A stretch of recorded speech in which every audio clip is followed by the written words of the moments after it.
Right, so guys, then let's start then the session today. Okay. Now guys, first thing, always when you start off a subject, guys, better to, now since most of you are doing your first skills level subject, it's important for you to understand the structure of your exam, right? Because most of you, this is your first subject. Okay, now guys, this is how it works. Now assuming, okay, now FR exams normally happens, guys. Now if we start in September, exams will be in March, no, right? Usually March first Tuesday is where you will have your FR exams. Usually Tuesday is where, if sorry, not Tuesday, my bad, guys, Wednesday, right? Wednesday is where, guys, you have your FR exam. Now when you take your FR exam, so if you're sitting, guys, for the exam, you will have to make your booking. Last time, if it's this, they did in July, no, right? So yeah, roughly around, guys, in Jan, right? In Jan or December, you will have to make your exam booking. So this is not like the foundation level, guys, where you wait like 24 hours prior to the exam. No, you will have to make your booking 2 months prior.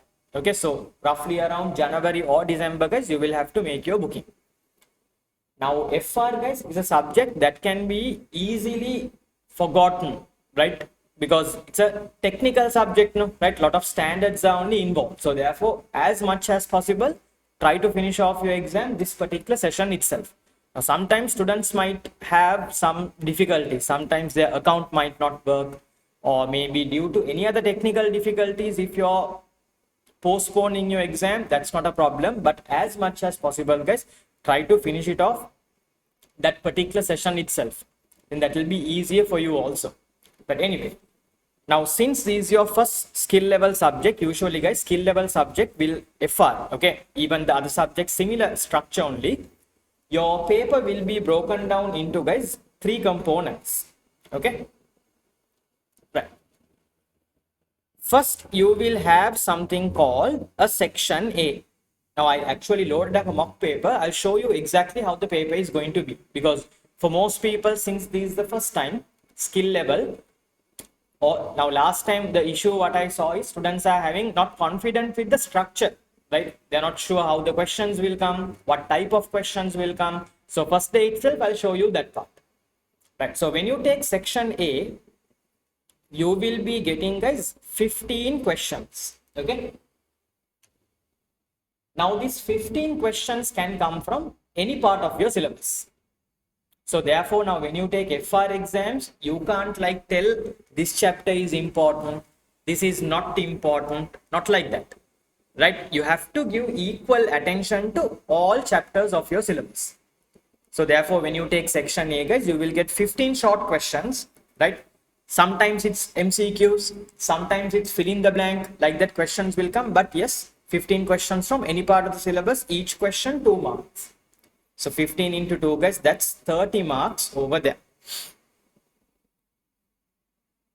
right? So if I'm to like just show you an example of a section A question, guys, here I have loaded up a mock paper here, 15 OTQ questions, each worth 2 marks, right? So your question, guys, will be, somewhat like this only, right? Either they will give you 4 options, you have to select the answer, or maybe, guys, it could be like this, drag and drop, okay? Or like this, fill in the blanks, right? Where you get your question, you have to do your workings. Okay, now second question, where can we do the workings? There are 2 ways. One, in your platform, there is something called a scratchpad. So in your scratchpad, you can type everything and get the answer. Okay, you just type like how you type in a document and get the answer. Or maybe in your exam, guys, you will be allowed 2 rough sheets. In that rough sheet, you can do all the workings, just put the final answer only. Okay, that's how the working should be done, either on this scratchpad or in a rough paper where you get in your exam. They'll give 2 A4 sheets, you can do it on that. So that's how, guys, section A will work, 15 short questions, right? Then, guys, moving on to the other part, section B. Now when you take section B, you will be getting 3 short cases, okay? It's like a small case study. They will tell this company, this is happening, that is happening, that is happening, like that, guys. They will give you a small case study question. So from that case study question also, guys, you will be getting 5 questions each. Once again, this can come from any part of the syllabus, right? We can't pick and choose. Again, throughout the syllabus, it can be tested.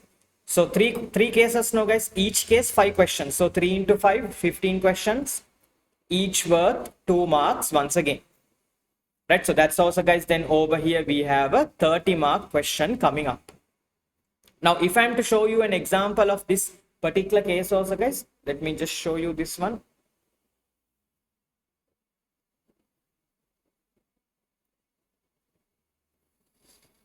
Like this, okay? So you will be getting like a small scenario this way.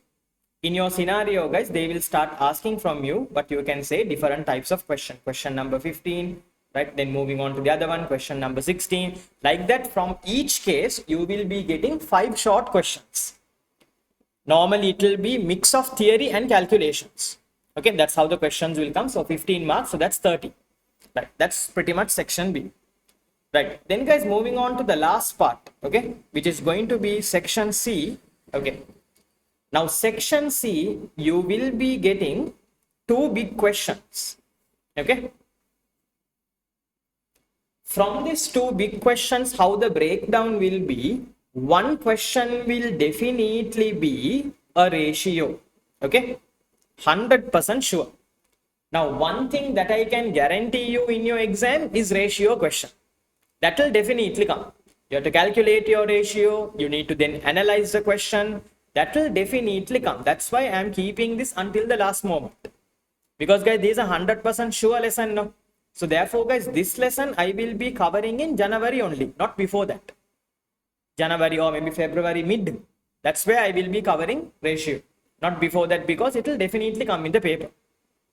So, this ratio question, guys, is worth how many marks?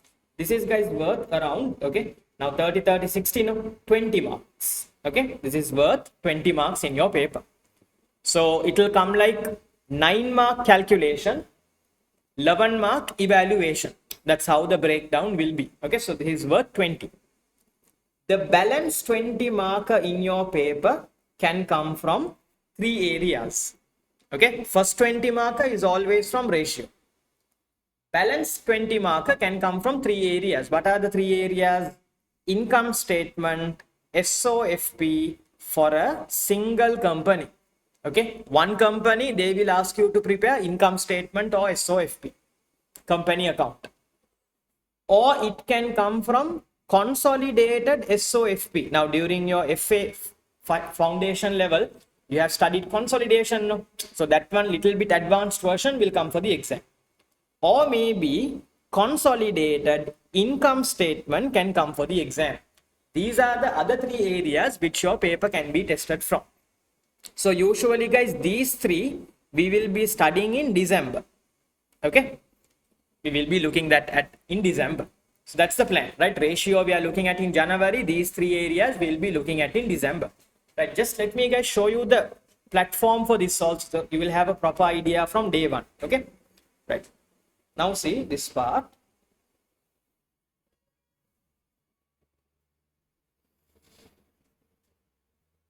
Okay.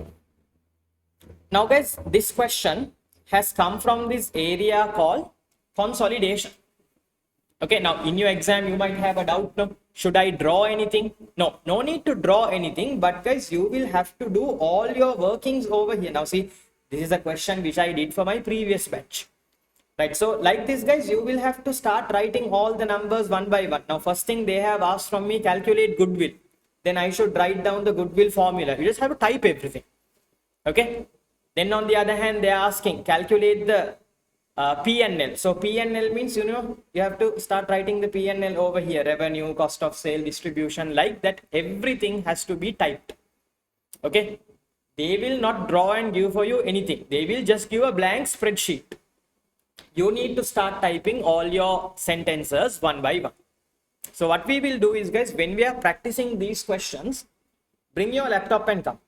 So on the laptop itself, we will start doing the questions. Then you will have a practice from day 1. So platform is very similar to Excel. Not exactly Excel, but very similar to Excel. right? And with limited functions. Okay, so therefore guys, like this, you need to start writing all the sentences one by one. You need to type. That's how consolidated question will come, consolidated or income statement or whatever, right? Then guys, on the other hand, we have another one question over here.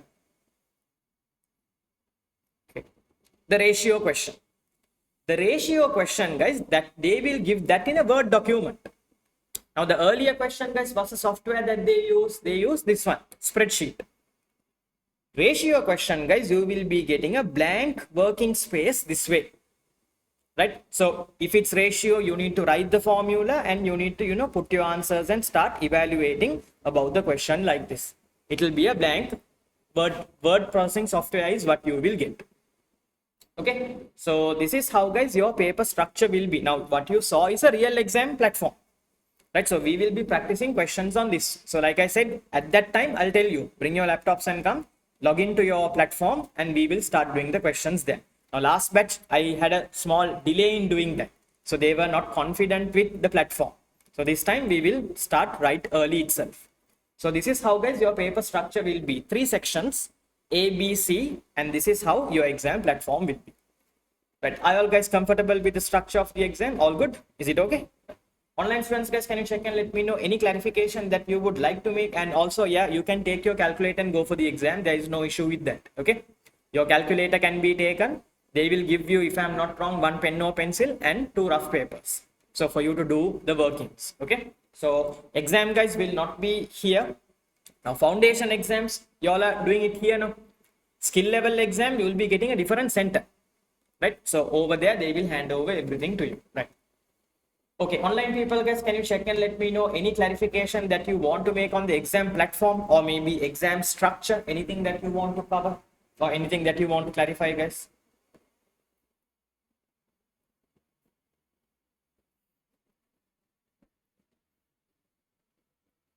Or is everything okay for you?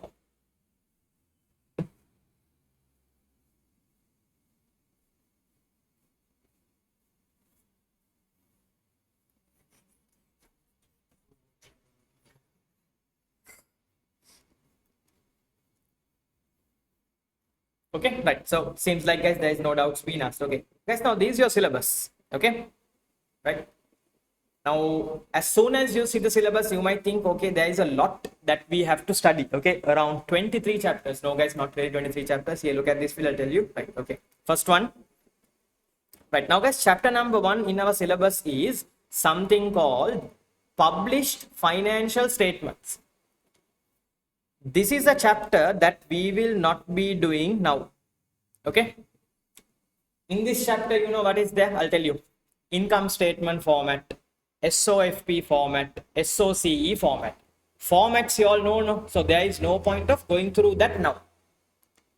After I finish all the accounting standards, that means once I finish off from here to here, after that I will teach you how to do financial statements. Right, we will be doing roughly in class 3 past papers, and then separately, guys, there's a revision session that will start in February. That time I'll be doing another 2 to 3 questions, so roughly around 5-6 questions I will cover from the past papers and give you. So this part, don't worry about it. We will do that in December, January, February, preparing financial statements. That's how we are going to do. Okay. Today, guys, I am going to start off with something called chapter number 2, which is going to be, guys, tangible non-current assets. Right now, usually, guys, FR, what I do is I do a small thing like this. Now, let's say, now, though we have, guys, so many chapters, don't get scared of the syllabus.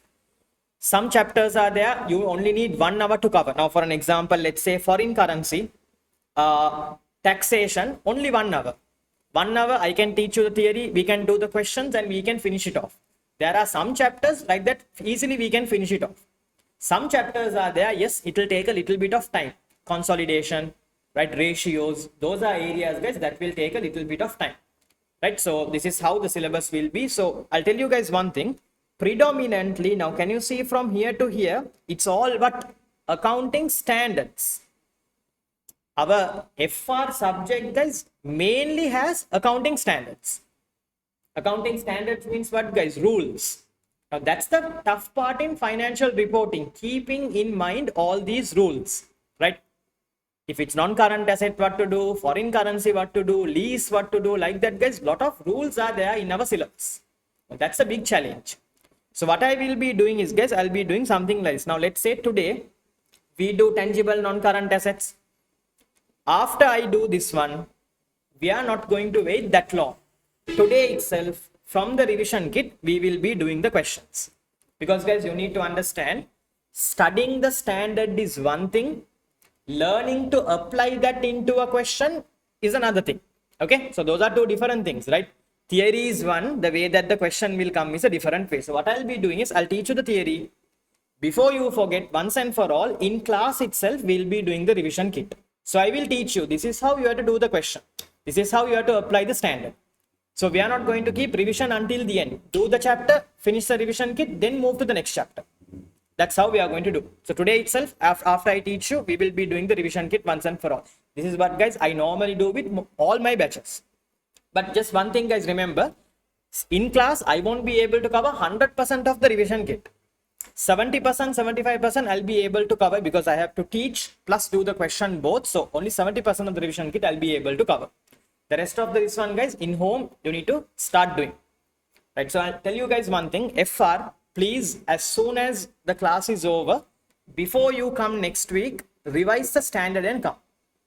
Okay. Because, guys, remember, if not, by the time that you book the exam, there will be a lot for you to study.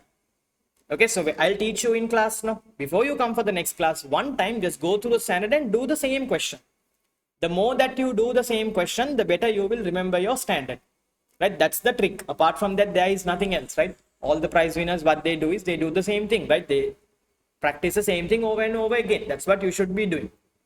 Right? So this is how the class will go. We do the chapter, finish off the exam kit once and for all. So there will be a lot of work going on in class. So going back home, there is nothing much for you to do. Okay, right. So guys, with that all being said and done, you guys in your writing book, take the first chapter today, right? So chapter number 1, guys, here, like I showed you, it's pretty much the same thing here, profit and loss, SOFP, SOCE. So there is no point of going through this, right? Right. In your writing book, guys, can you go to a new page and put the heading, guys, over there as IAS 16. Property, plant and equipment. This is the standard. Now, guys, remember in chapter number 1 itself, there are 4 standards here. IAS 16, IAS 20, IAS 23, IAS 40. Okay, so first chapter itself has 4 standards. Now, the challenge is you should remember the standard number also if possible. Okay, with the name, right? That's where the challenge starts coming.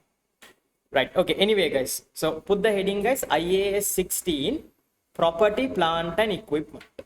Okay. IAS 16, right? Property, plant and equipment. PPE. Okay. Same thing. IAS 16, property, plant, equipment. Okay.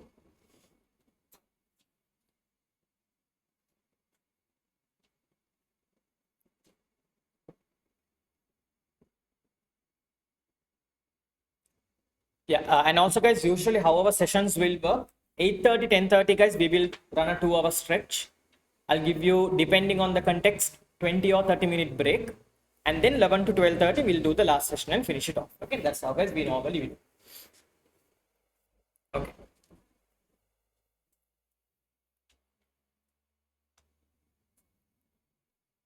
Right. So, guys, number 1.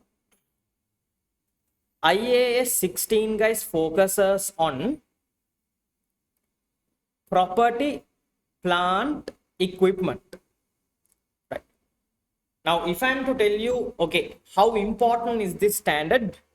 It is quite important. Like you can tell, definitely it will come for the exam. Because in company account, mostly questions come from this area, right? So you need to have a thorough understanding on this standard. It's very important. I'll tell you what standard is important, what is not important, like for you to pay attention. So this, yes, it's quite important. Now, guys, when you take PPE, what is PPE in the first place? It's like this. PPE means it is something tangible. Okay. So what is tangible, guys? Something that you can see, right? Something that takes a physical presence. it is something that we use more than 1 year, non-current. Okay, we use it for more than 1 year. We use it for four purposes. One is production. What is production? To produce goods like machines. Or maybe we are using this to provide a service. Provide a service means, like, let's say for an example, guys, in a classroom, this computer equipments, furniture, they provide to give us service. So that is also coming under this standard. Then guys, something that we use for administration purposes. Administration purposes means like buildings, right? In buildings, we run offices. Or last one, something that will help us to get a rental income, like spare buildings, spare machines, spare vehicles. When we give for rental income, then that is also coming under this standard. This is what we call, guys, PPE. So PPE means something that you can see, something that you can use for more than 1 year for these four purposes: production, providing a service, giving for rental income, or using for our office purposes. This is what we call, guys, property, plant and equipment. Basically our non-current assets.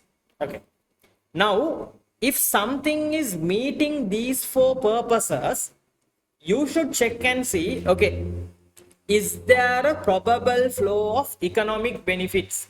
What does that mean? That means, guys, from that particular thing, are we able to get any sort of benefits? Right? Any sort of benefits means, are we able to generate more money? Right? That's what we call, guys, economic benefits. And on the other hand, the cost should be measured properly. You should be able to tell the value of it without a doubt. Properly, you should be able to measure the cost. So at these points, you will be recognizing property, plant and equipment. So as at of now, guys, you should be clear with two things. What is property, plant and equipment, and when should we recognize? Recognize means what? When should I go and record? Okay, in my financial statements, when should I go and record? I should record this under two situations: when I can see there is economic benefit and when the cost can be measured. This is what, guys, you need to have a proper understanding at the start. What is PPE and the recognition criteria? When can we recognize? Are you guys all okay with that part? All good? Right. Online students, can you check and let me know, guys, are you comfortable with what I have said so far? Yeah, guys, one more small thing. Sometimes when I'm explaining, I can be a little bit fast. So if you didn't understand anything, just let me know. I will clear that one more time. Okay? All okay, no? Right. Yeah. Right. Now, guys, a calculation is coming up. Okay? Now, calculation is coming. Right. Okay. Right. Then, guys, second line, it says, okay, property, plant and equipment should be initially measured at cost. Okay. That means when you buy a PPE for the first time, the value that you're going to show is at its cost.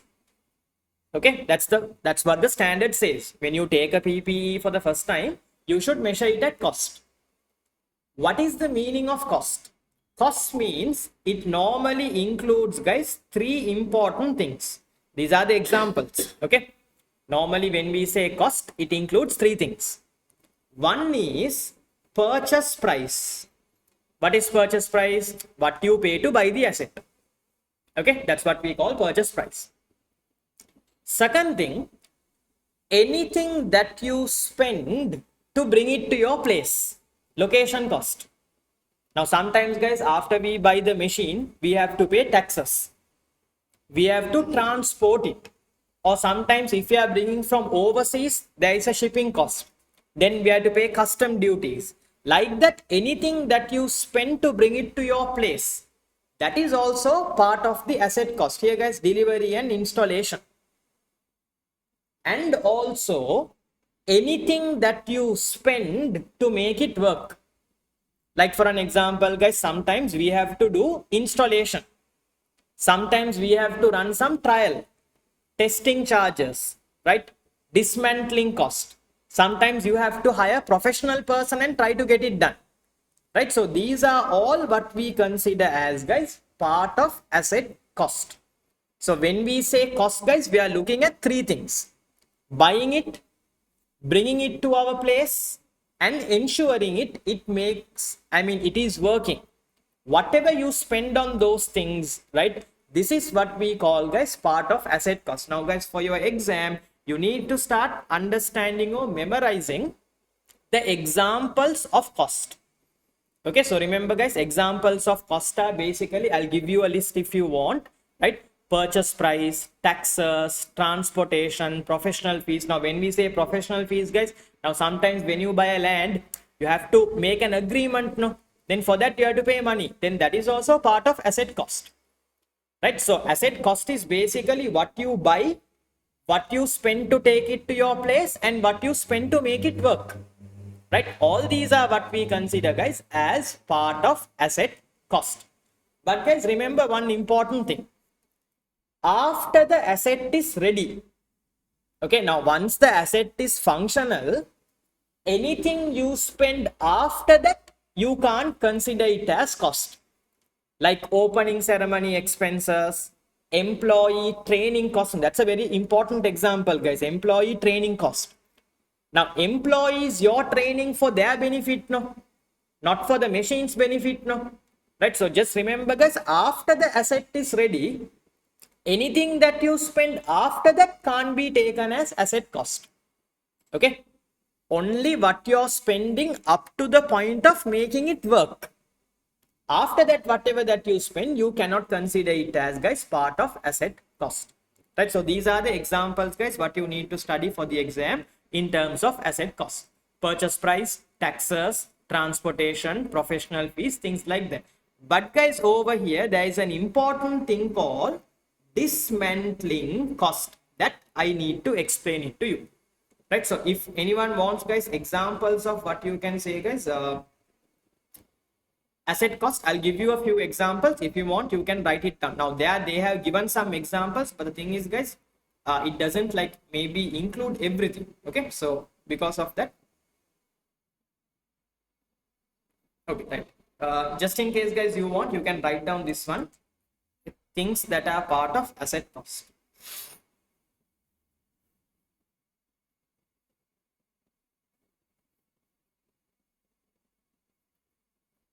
Okay, so cost examples, guys, going to be number one: purchase price,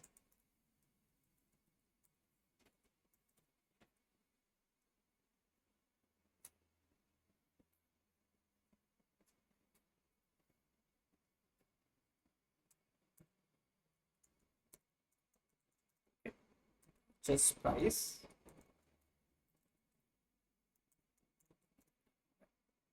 non-refundable taxes. Okay, non-refundable taxes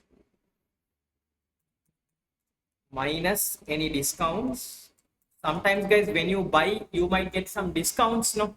You should deduct it. Okay, if there are any discounts that way, you should deduct it. Okay, then, right,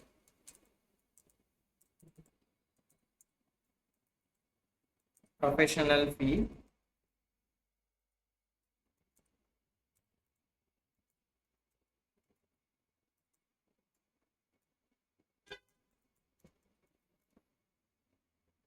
so, guys, professional fees means lawyers, surveyors, architects, all of them. Okay, then installation,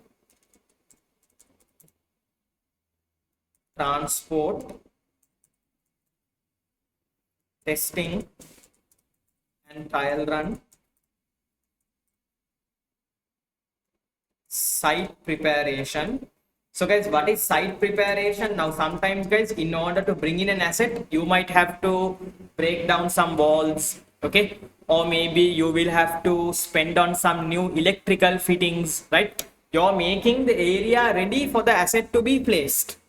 That one, what you're spending, is also part of asset cost. Okay, that's what we call, guys, site preparation. And guys, important one, put a star and write, because in this you will get calculations. Okay, right, now we are going to discuss on this part: dismantling cost. Okay, dismantling cost. slash decommission cost. Okay. So this is the first calculation part, guys, decommission cost. Okay. So now we'll discuss on that part. Okay. So guys, it's like this. If I am to like tell you very honestly, in this chapter, only two things you're going to study new. Okay, one is this one, dismantling cost.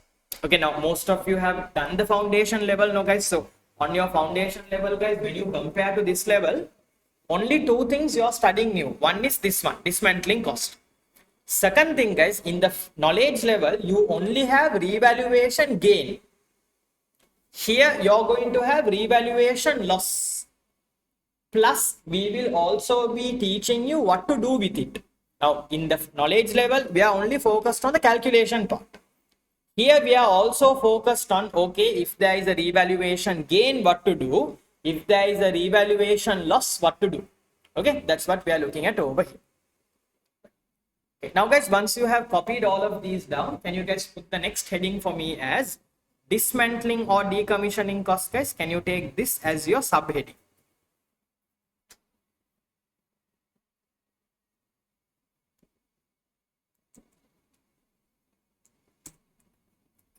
Take this one, guys, as your subheading once you are done popping the examples.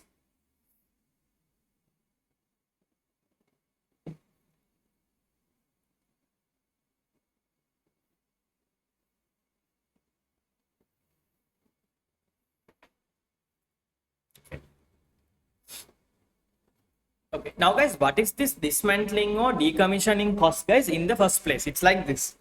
Now guys, there are some industries, right? Let's say for an example, petroleum industries, oil industries, maybe even gem mining, we can consider it that way, right? Now what happens is, guys, these organizations, when they start their operations, right, they are going to leave a small damage on the environment. So what's going to happen is that in the future, right, not now, let's say if I now put a machine and if I now start extracting oil, right, not now, in the future, when the machine has finished its useful life, when the useful life has ended, now the machine has caused some damage to the environment. No, we need to now repair this. Okay, we need to pay some amount of money and we need to repair this damage. That is what we call, guys, dismantling or decommissioning cost. Okay, when the asset is causing some harm to the place, into the future you need to repair it. That repairing cost is what we call, guys, dismantling or decommissioning cost. Now we are going to learn how to account for it. Now this is what happens. Now guys, should we repair it now or should we repair it in the future? We have to repair in the future. So first thing what we should do is, guys, in accounting, we should get something called the present value. Now see, when there is a decommissioning cost, we understand in 10 years time how much to spend. No, in accounting, we are not marking the 10-year value.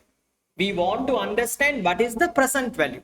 So first thing what you should do is, they will give you the future value. You should find the present value in accounting. Okay, so below this one, guys, let's write down step 1. Right, calculate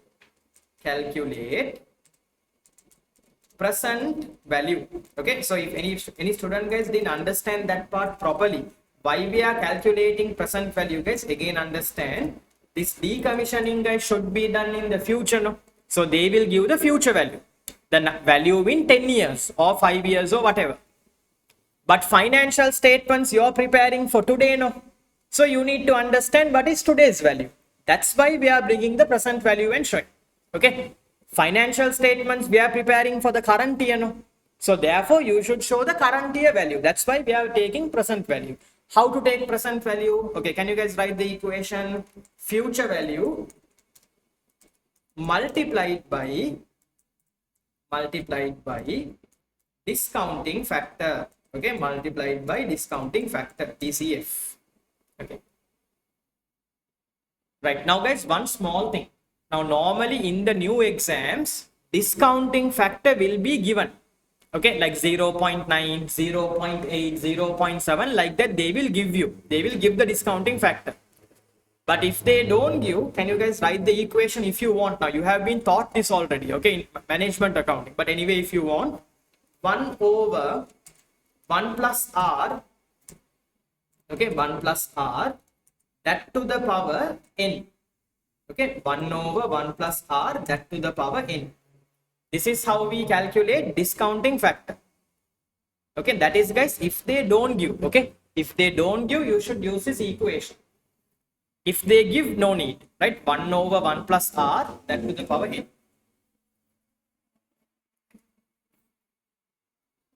Right. 1 over 1 plus r, that to the power n. Okay. Right. Then guys, below this, can you write down the double entry? So what will happen? Asset account will become debit. Okay. Provision account will become credit. Okay, provision account will become credit. Okay, within brackets guys, can you write down this is a liability? Okay, so once you get that answer guys, double entry will be asset account debit and provision account guys will become credit. Okay, asset account debit, provision account will become credit.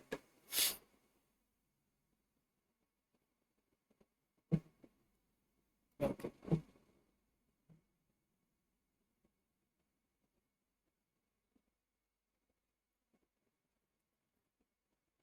Okay, now guys, let me explain to you the double entry. Okay, why we are doing it like this. Okay, guys, think of it this way, will you? Okay, now first thing you should understand, dismantling is part of the asset cost.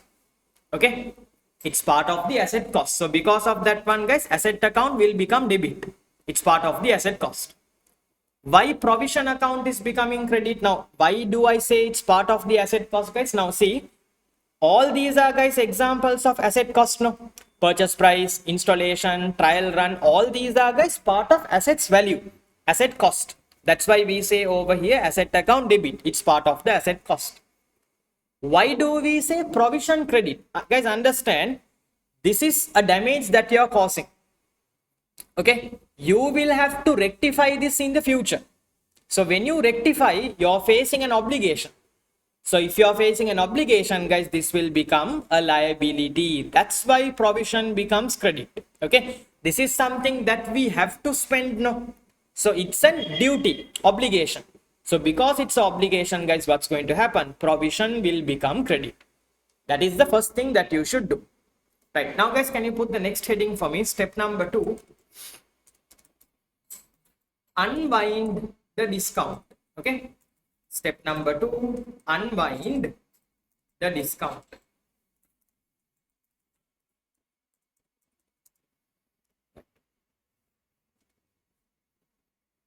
Right. Now guys, that is something new for you. Unwinding of discount. What is that? I'll explain. Okay, right. So guys, can you write the equation for that one faster? Unwinding of discount, guys, what's the equation? Present value, okay, multiplied by percentage. Okay. Present value multiplied by percentage. Okay, now guys, for this one, what will be the double entry? Okay, can you guys start writing the double entry, guys, for this also? What will happen? Finance expenses will become debit.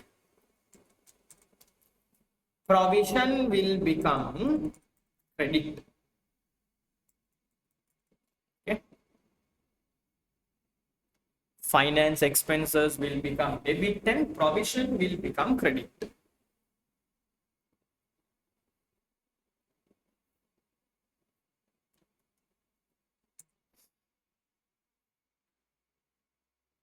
So guys, you can think of this like an interest. Okay, now once you calculate the percentage, guys, this is like an interest expense. That's why expenses account will become debit. Now once you calculate that, guys, what's going to happen? Our liability is going up. Okay, so when liability is going up, provision should become credit. Now what is this unwinding, guys? I'll show you what is this and why we are doing this. Now if I explain, you might not understand properly. Let me guys explain to you in a little while, okay, why we are doing this part. Okay, so that's all done, right? And then guys, finally step 3, okay, calculate depreciation. Calculate depreciation.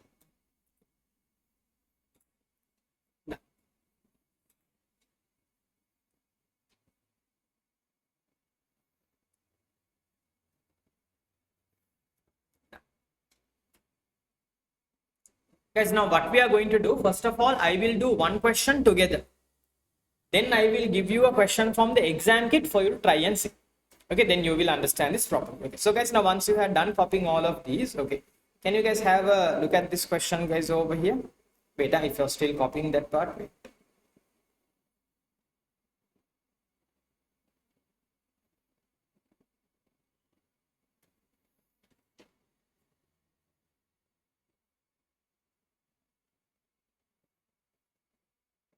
Okay, done. Okay, so let me move to the next one.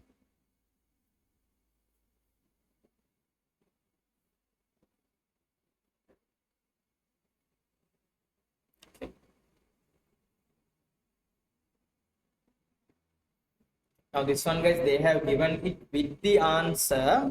Okay.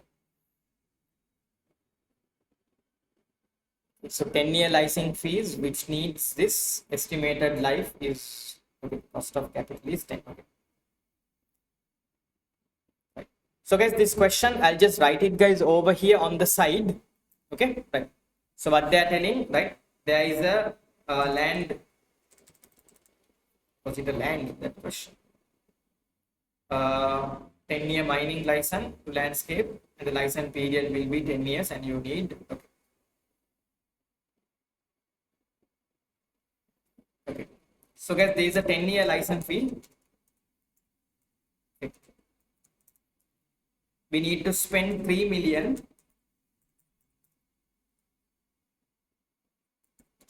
at the end of 10 years.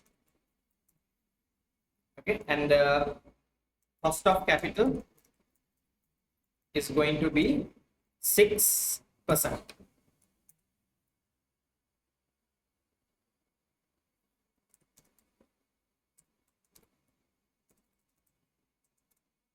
To be spent on this management.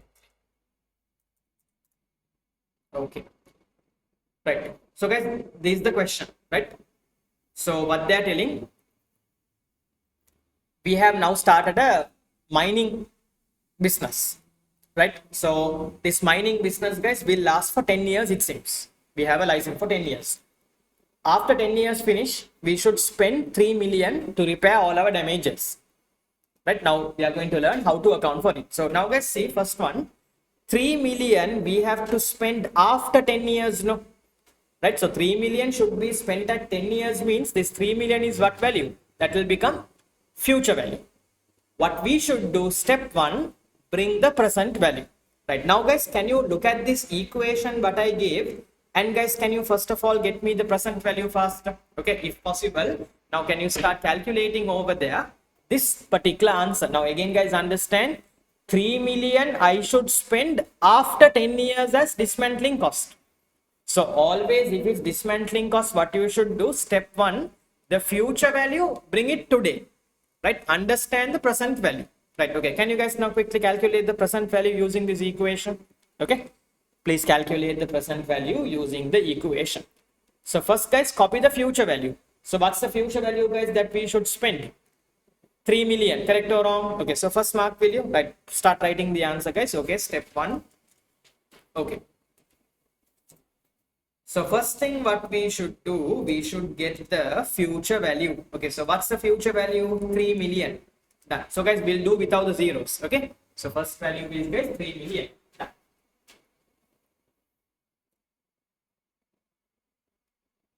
Okay, now guys, you should multiply this one by the discounting factor. Okay guys, can you use this equation and calculate the discounting factor, guys, faster? Okay, please use this equation and calculate discounting factor.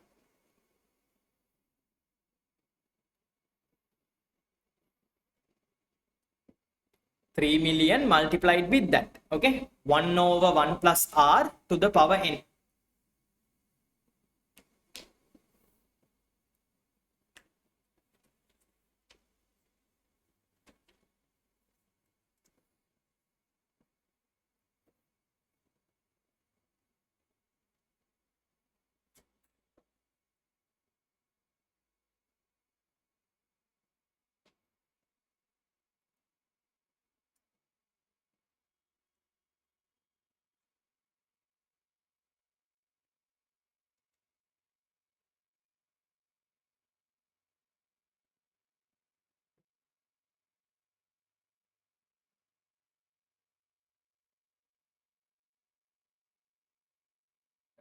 So guys, how much is the discounting factor, guys? We are getting 3000. Okay, multiplied by DCF, guys. You have to calculate the DCF. Huh? You use this equation, right? So 1 over 1 plus r to the power n. So guys, how to do that one? It's like this. Okay, so I'll put it on the side. 1 over 1 plus r. Guys, now in this question, what is the r? R means the rate. What is the percentage? 6%. Exactly. So guys, put 6%. Okay, right. That to the power, okay, close bracket, and that to the power n. Okay, 1 over 1 plus r, that to the power n. Guys, over here, the bracket should come over this here. Okay, 1 minute. I made a small mistake here. The bracket, guys, should come here. Okay. 1 over 1 plus r, that to the power n. Now, guys, what is n? N means number of years. So, after how many years, guys, we need to do this dismantling? After 10 years. Exactly. After 10 years. So, guys, you multiply by 10. Okay. Now, close bracket one more time. Okay.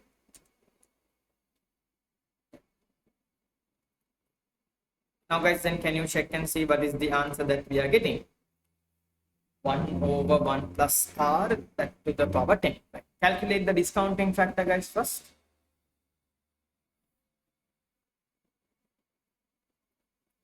1 divided by 1.06, that to the power 10. 0.558. No, yeah, that's the answer that we are getting. Okay. So guys, I am getting the answer as 0.558. I think another student also got that. Can you guys little bit see whether you're also guys getting the same answer? Once you do 1 over 1 plus r, that to the power n, we will be getting 0.558. Little bit check and see, are you also guys able to? Yeah, very good. That's the correct answer. Okay. But remember guys, in our exam, what I have noticed is that nowadays new papers, they are giving the factor. Now guys, over here, you know calculator, they will give you in the exam 0.50, 0.6, whatever they will give you. Right. Okay. Now guys, can you quickly multiply this one and take guys faster? 3000 multiplied by 0.558. 3000 multiplied by 0.558. So guys, the answer is 1674. Okay, that's the answer. Right, mark it guys over there. 1674. Okay. So guys, remember the double entry is what? Asset account debit. So this will now become part of the asset cost. Liability account will become credit. So you should show this as what liability? Non-current liability. Why non-current liability? Because this is in 10 years time now. Okay, so more than 1 year, right? That's why we have to show it under non-current liability. Right, now guys, next one, step number 2. Okay, let's start marking that one guys over there. Step number 2, right? Okay. Right. Guys, now step number 2, what you should do is unwind the discount. Okay, guys, can you now use this equation and start unwinding it for me if possible? Okay. Step number 2, guys, what you should do, you should now unwind the discount. How to unwind the discount? Take your step 1 answer, that's the present value now, okay, and put the percentage. That's it. Take the step 1 answer and then put the present value.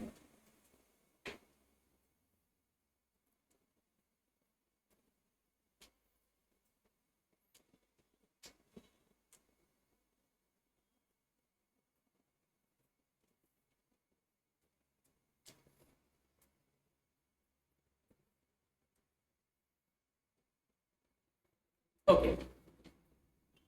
Are you guys done with that part? Okay, little bit check and see will you? Right, let's start. First one, step 2. Guys, what is the present value now? We got 1674 now. Take that. PV means what guys? Present value. Our answer. Multiply by percentage. Now guys, what's the percentage the organization is using? 6. And then just multiply it by 6%. That's it guys. Nothing else. Okay. Multiply by 6%. Okay. Right. Then guys, when you multiply by 6%, 1674 into 0.06, answer is guys 100.44 we are getting, no? 100.44 should be the answer, correct? Okay. Right. Now guys, once you are done copying this, I will explain to you what is this unwinding. Why do we do this? Okay, I'll show you. Right. Okay, copy this down guys, step number 2.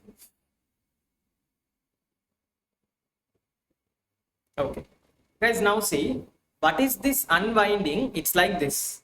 Okay, now guys, let's say I am doing the financial statement for 31st December 2024. That means guys, financial statement will start on 1st of January 2024. No? Okay. Now in this calculation guys, what is the first thing that we do? Present value. When you calculate the present value guys, you're getting the answer for this part. On the first day of the year, what's the answer? Now guys, financial statements, are we preparing it on the first day? No guys, normally financial statements we prepare when? At the end. Exactly. So what we should do is in step 1, we are getting the answer at this point. No. Now we need to know when the financial statements are prepared, that time what is the change? That time what is the answer? So from here to here, to get the value, to get the change is why we do the unwinding of discount. That means from the start to the end, our liability has gone up by 100. That is the meaning of unwinding of discount, to understand at the end of the year how much has my liability changed. That is what we call guys unwinding of discount. Understand? In step 1, you get the answer at this point. No, financial statements are done at the end, so we need to understand at the end what is the change. That change is the unwinding, 100. So then if it goes up by 100, then our liability is increasing. That's why in the double entry provision becomes credit, because liability value is changing. Every year it will start increasing, right, until it reaches the future value, right? So that is what guys we do over here in the unwinding part. Okay, now guys, that is also done, right? Let's go for the last step in that case, right?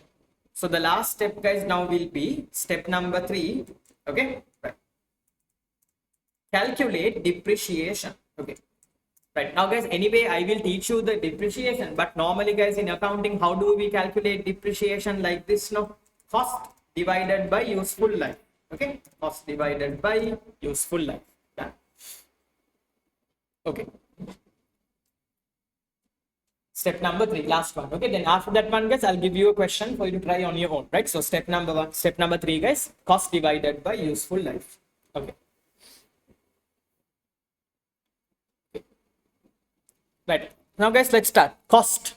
Okay, now see, the cost of the asset is this much, 1674. You know why I'm telling 1674? Look at the double entry. Step 1 double entry is what? Asset debit. Okay, why we are debiting? Because it's part of the cost. No. In step number 2, are we using the asset account? No. So asset value is this much, 1674. Right, start marking guys over there. 1674. Done. Asset cost. Divided by useful life. Guys, how many years this mining is going to go for? 10. Then divide by 10 and guys now get the answer. Okay, divided by 10 and get the answer. Right. So guys, 1674 if you divide by 10 guys, 167.4. That's the answer. Okay, right, now guys, you all have learned all the calculations. Okay, now you all have learned all the calculation. One small part guys I need to teach you for the main exam. Okay, now guys, in the main exam, you know what they will ask you? Like this. Impact on, I'll give you guys time to copy, income statement. Over here guys, impact on SOFP. So normally what I have seen is, you should do all the calculations. Once you do all the calculation, examiner will ask either this question or this question. After doing everything, what will happen on the income statement? What will happen on the SOFP? On the income statement guys, we normally show income and expenses. No, so here there are 2 expenses, right? What are the expenses that I have? One is going to be guys the finance cost, that interest what we calculated, unwinding, that one, 100.44. And on the other hand guys, there is also depreciation. So depreciation guys, what's the answer we got? 167.4. No, then that also will come 167.4. So if they ask you income statement, how much you are going to mark, these two only you should mark and show, the finance cost as well as the depreciation. On the other hand, guys, SOFP. Now, normally in SOFP, guys, what do we show? Assets, liability, and equity. Exactly. So when it comes to SOFP, assets, right, now we have a mine. Cost of the mine is 1674. From where did I get 1674 here, guys? Present value of the mine, that one, minus its depreciation. Okay, minus 1674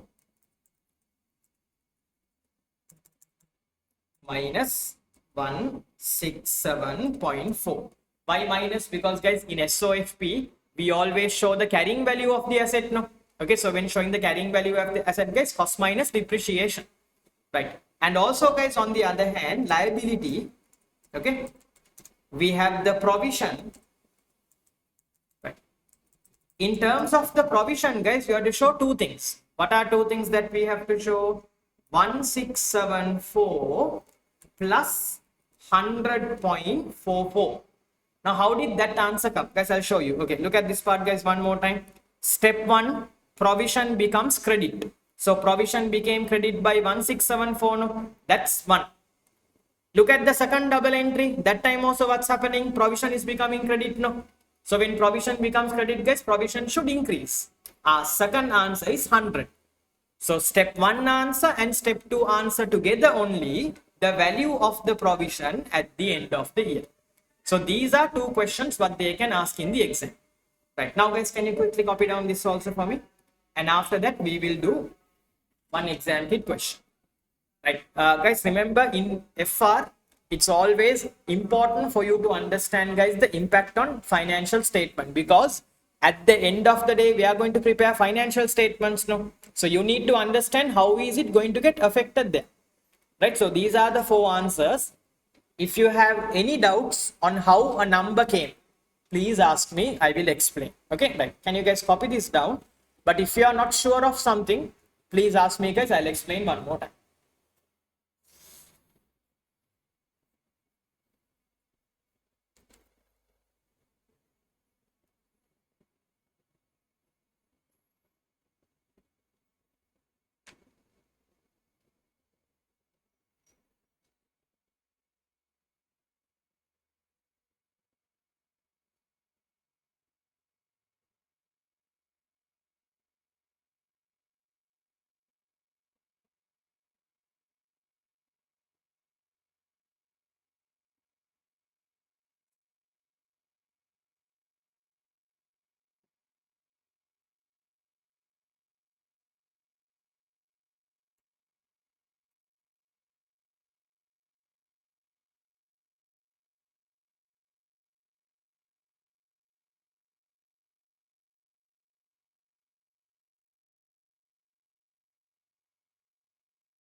Doing this part, guys, I'll show you an exam kit question. Let's finish off that.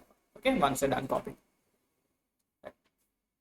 Now, guys, in the exam kit question, what we are going to do, guys, you're going to do the same thing. Okay, you're going to do the same thing. Same thing means do all 3 calculations. And then, guys, after that one, let's see what the examiner is asking. Like, is he asking the income statement or is he asking the SOFP? Let's check and see.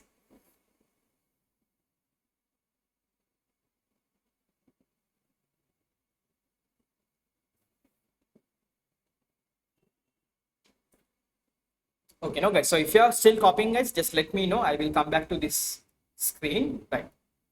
Okay.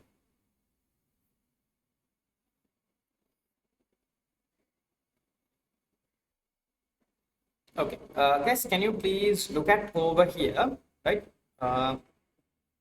Question number 2. Okay, right. Can you guys look at question number 2? And guys, can you try to do this question for me? Wait. This one.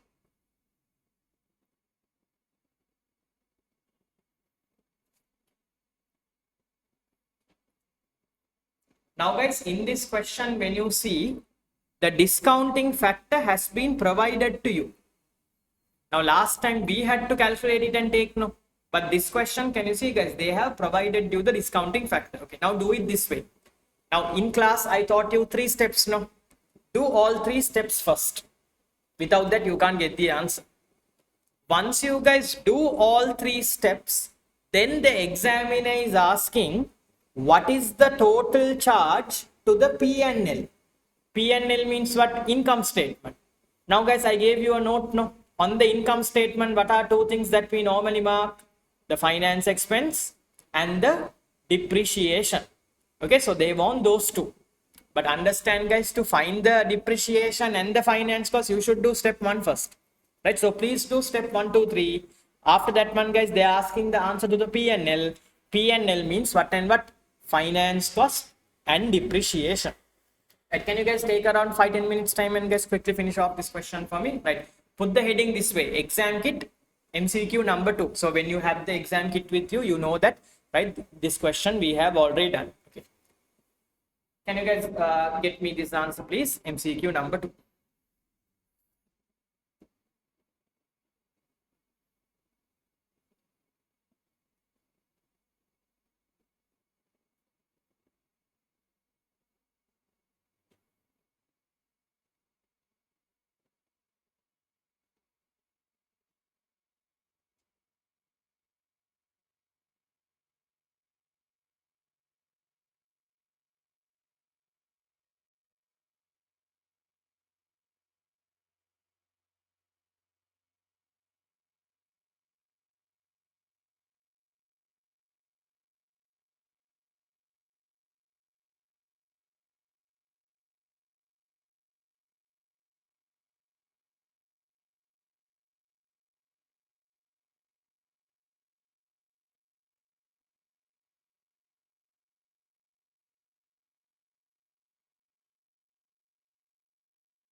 Yeah, be the correct answer. Correct.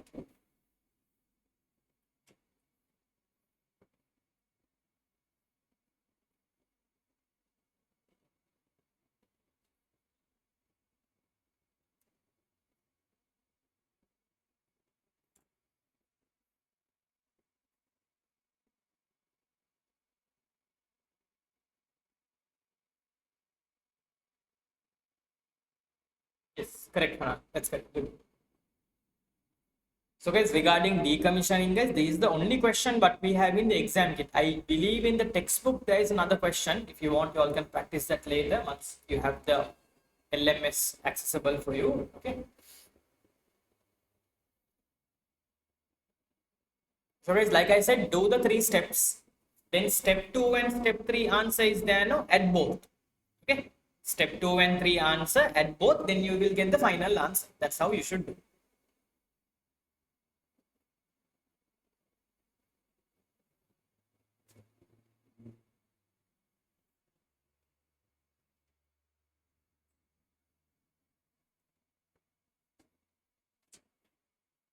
Correct, Krishna. That's correct. Good.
Seven two five seven.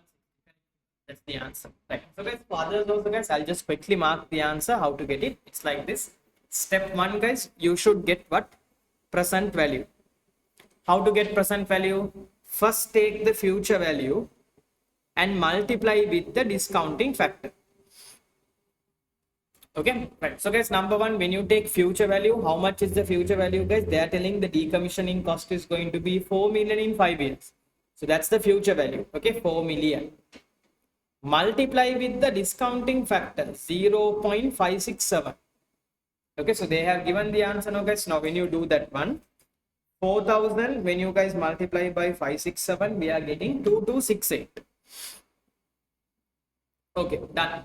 Now guys, step number two. What is step number two? Unwind. Okay, so when unwinding, guys, what you should do like this, take the present value and put the percentage. So the present value is, guys, 2268 multiply by the percentage, which is going to be 12%. Then the answer, guys, will be into 0.12, 272,160. Now guys, step number three, depreciate. When depreciating, what you should do, take the cost of the asset. Cost of the asset is 2268. Okay, over how many years, guys? This is going to be over 5 years. Okay, the project is 5 years now. So 2268 divided by 5, we are getting the answer as 453,600. Now guys, in the exam, what they are asking, profit and loss. Income statement, we always take two things. Finance expense. Finance expenses means what? This one, the unwinding of discount. And depreciation. What is depreciation? This one. Now guys, add those two. This one and this one, guys. Now when you add, answer is going to be option B. Option B, guys, should be the correct answer. Right, so this is how we do the question. So it's on, guys, the question what I did earlier and here, exactly the same thing. Right, only thing here they are asking P&L impact. So P&L impact is like this. Right, okay. So guys, copy this down. Anyone who got stuck with the question. And guys, can you little bit try to answer this one, guys, if possible, on your own? The first question. Wait, guys, I'll zoom in a little bit more. Just give me a minute. I'll just give time for others to copy this. The finance cost and the depreciation, no. It's like this. The depreciation will be the same for each year, the finance cost will change. Okay, the finance cost will be different every year, but the depreciation will remain the same. Finance cost, why it will change is because like this. Okay, now the provision was 2268, no? Okay, then you added 272, no? So next year when you're calculating the finance cost, you should add these two and then calculate, because first one, this was credit to provision, this also became credit to provision, no? So then when you add, provision total changes. So next year you should calculate your finance cost on the addition of these two, but the depreciation will still remain the same, that there will be no changes. Okay. Okay, so guys, others, now once you are done guys over here, let's move to this question. Okay guys, now over here you don't need to write the question or copy the answer. Can you guys just decide it for yourself, Philip? Okay, now if you are having difficulties in understanding the question, it's like this guys, they are asking, should you capitalize? What is capitalize? Is it part of the asset cost or not? That's it. Okay, if it's part of the asset cost guys, we should capitalize. What is capitalize guys? Add to the asset. If it's not, then we should mark it as an expense. Okay, can you guys little bit go through this and see, is it a part of our asset cost? That normally what is part of asset cost? Purchase price, whatever you spend to make it work and whatever you spend to bring it to your location, that's what we call cost. If anything is not involved in that, then you have to ignore. Right, can you guys little bit check and see what should be capitalized and what has to be taken as an expense?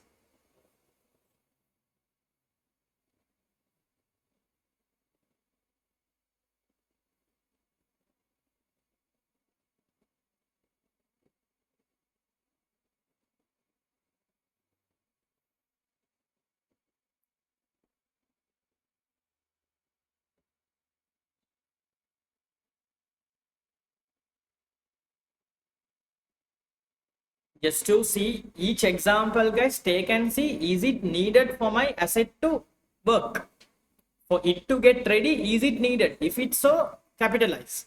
If it's not needed to make it ready, it should become expense. That's how you should think for the question. Okay, see whether it's needed to make the asset ready. That's it.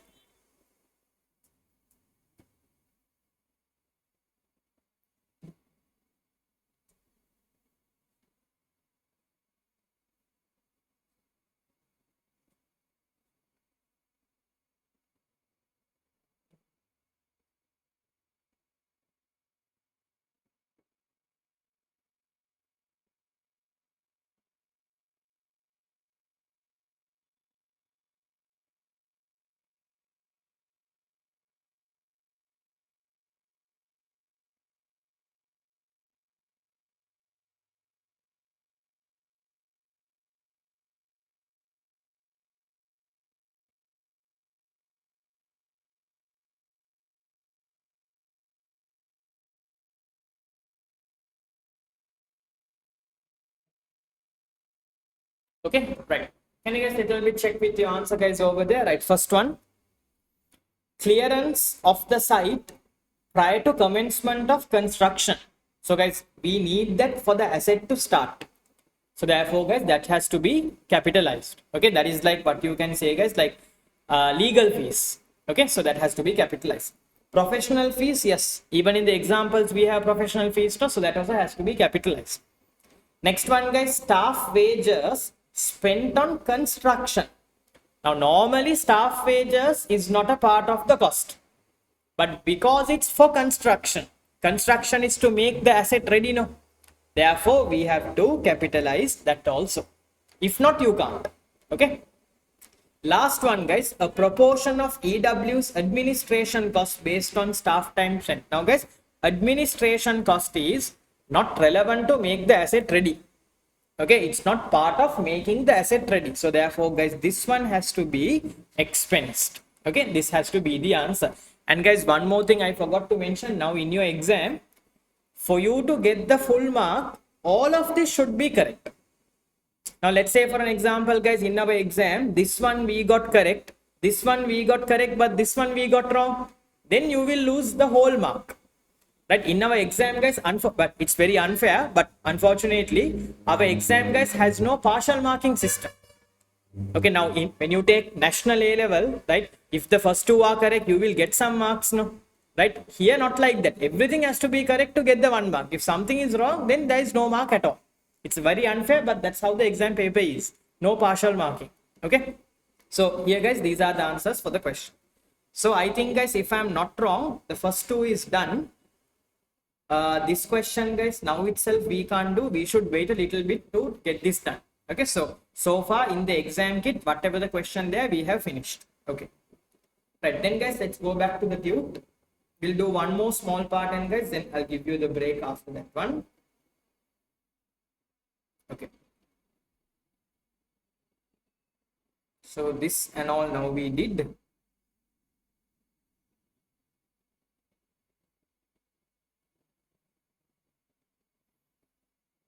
Okay, then guys, there's another one area called, right, subsequent expenditure. Okay, right, there is another one area guys over there called subsequent expenditure. Guys, just give me a moment.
Right. Now, guys, over here there is a topic called guys subsequent expenditure. Okay, now guys, what is this subsequent expenditure? The meaning is like this. Now, let's say we buy the asset in 2024.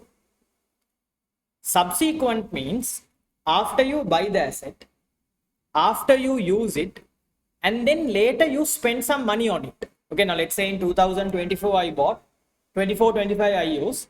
In 2026 guys, now I'm spending on this, like maybe like painting or repairing it or modifying it for something. I am spending some money. What to do with that? Now when you spend on a repair or a modification, what are you going to do in accounting? That is the topic guys, subsequent expenditure. After buying, after using, if you spend on it, what should we do? Like the standard is telling something like this. Okay, if you spend, right, on these three things, what are three things guys? Number one, if you spend and it enhances economic benefits. In simple words, let's say guys, I modified my machine, will you? After modifying the machine, now this machine can produce more products. Then if the machine can produce more products, that means guys, I can earn more money, no? That's an example of an economic benefit. Or maybe guys, let's say after I modified the machine, now the machine is using less electricity, right? It's using less electricity when compared to earlier. Then my cost will come down. So when my cost comes down also, it's good for me. Okay, if that happens in accounting, you can capitalize. Again guys, what is the meaning of capitalize? Capitalize means you can add to the asset. Okay, understand now. Accounting guys, they are using a lot of technical words, right? Just understand simple meanings of these, right? When we say capitalize, what is capitalize guys? Take that number and add to the asset cost, right? That's the meaning of the word capitalize. Add to the cost of the asset. So if you spend, and if that spending is going to give you greater benefits than earlier, you can capitalize, it seems. Add to the asset cost.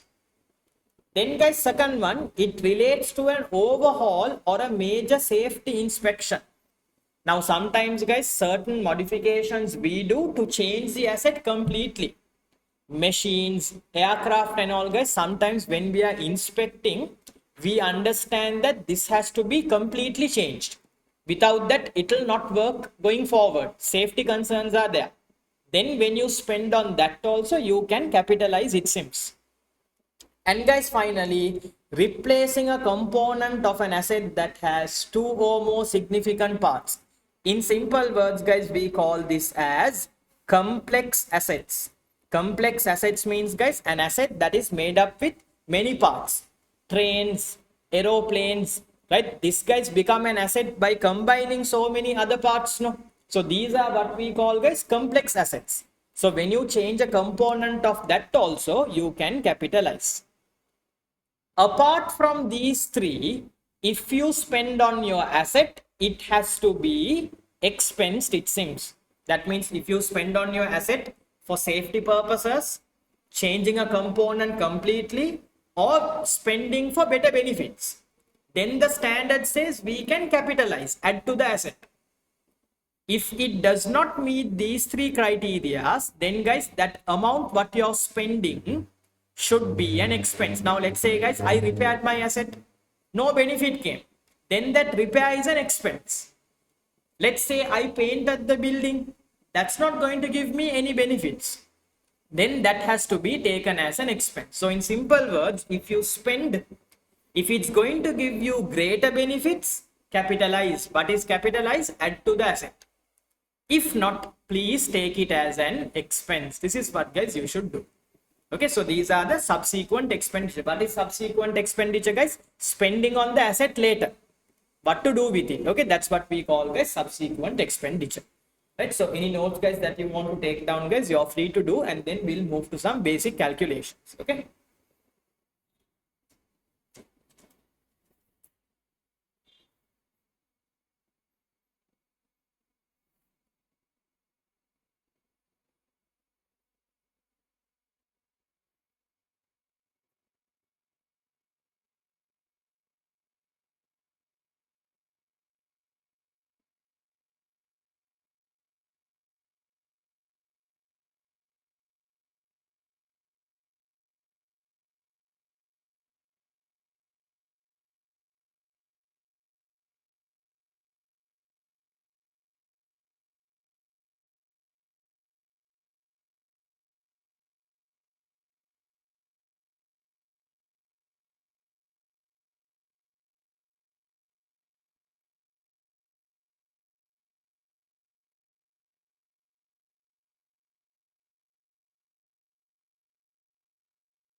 In January, when we finish off the syllabus, we would have done the exam kit also.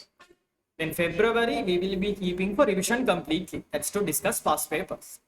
Okay, so the plan will be October, November accounting standards, December consolidation, January accounting ratio, or maybe let's say latest February first week accounting ratio. That's how it will go. Okay, and then February, guys, we will be then having, but you can say time for past papers.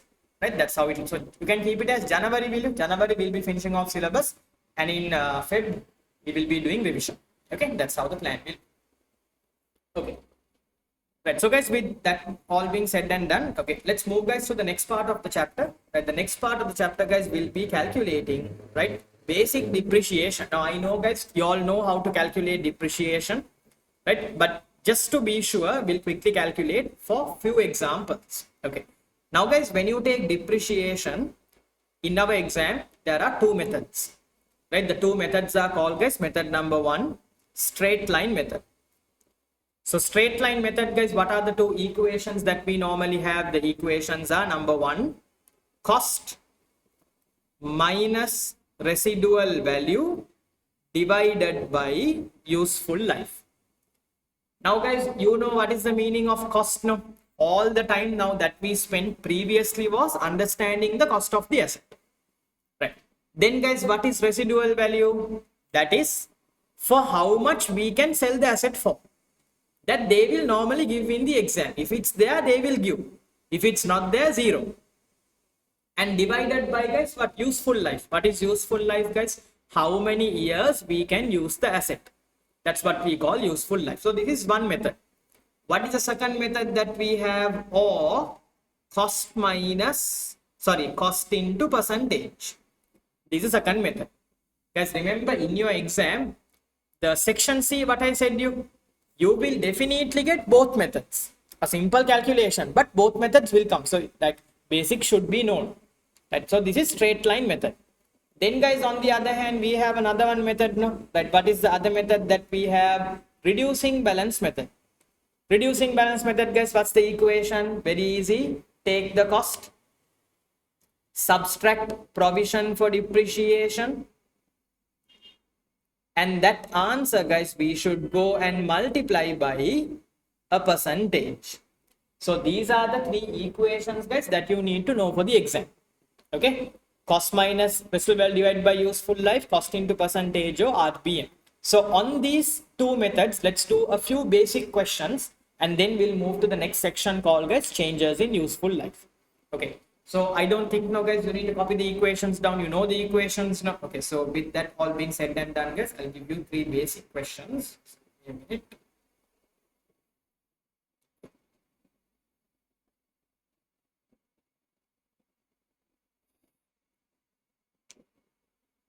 So these notes, guys, now this is the tube that you will have in your LMS. So these notes, guys, I saw you all are writing it down. So these are the points for that.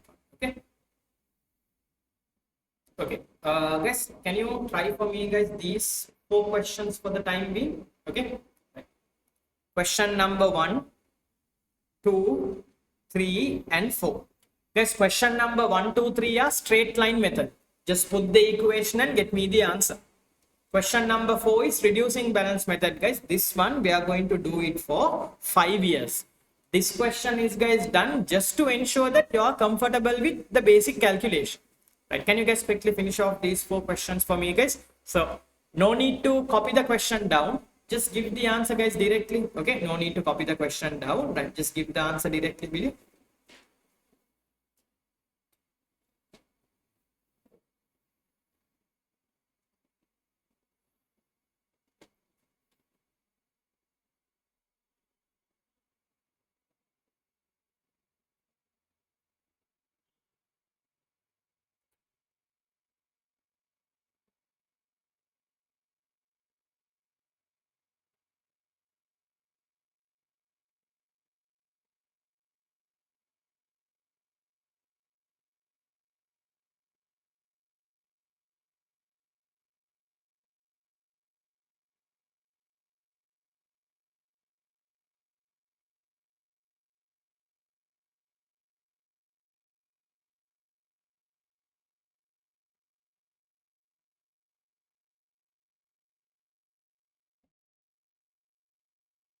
Guys, in a given question, if residual value is not given, just put 0. Okay.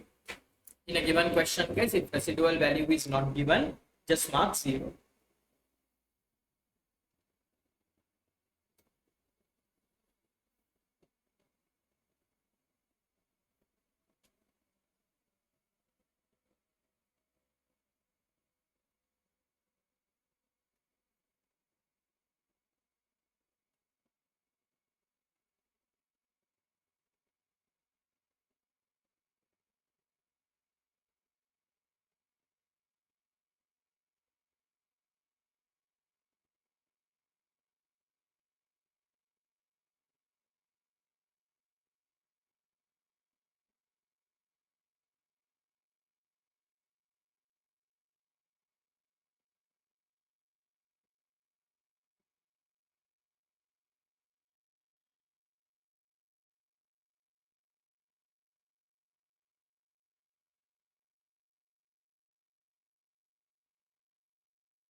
Okay. So guys, company bought a vehicle for 50, then that 50 will become the cost, right?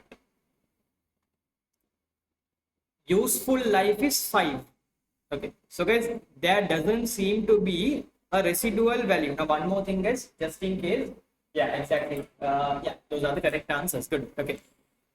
Now, normally, guys, for straight line method, if they give the useful life, you should go with the first equation. If they give percentage only, you should go with the second one. Okay, that's like basic. Okay, anyway. So, guys, in our question, they haven't given the residual value, no, so therefore it's 0. So, 50 minus 0 divided by 5, guys, answer is 10,000. Done. Second one, guys, Gil purchased. Yeah, very good. Shahla, those correct. Hanan also, the 3 answers are correct. Good. Okay. Next one, guys, Gil purchased a book for 260. Right, residual value is 20. And divide that one by 4. Then the answer will be 60,000. Correct. Last one, guys, a car is costing 960,000 percentage is 10, then the answer is 96,000. Now guys, just understand one important thing with straight line method. When you get the answer for 1 year, the rest of the years also answer is the same. That's important for you to understand when we move to the other parts of today's chapter. Okay, so just understand guys. Now if I get 10,000, now the asset can be used for 5 years. No, so year 1 2 3 4 5, all 5 years answer is 10,000. When I take this question 4 years, no, year 1 2 3 4, every year answer is 60,000. So straight line method, when you get the answer for 1 year, all the other years also guys answer is same. Okay, that's an important thing for straight line method. So normally questions mainly come from straight line. Once in a while you will get reducing balance method question. Okay, then guys, moving on to the next part, reducing balance method. Now if you have difficulties in that one, I will explain now how it's done. Guys, first of all, reducing balance method, guys, what's the equation that we normally go for? It's like this, no, cost minus provision for depreciation into percentage. Okay, let's start. Year 1, guys, the cost of the asset is 12,500. Provision is 0 into 20%.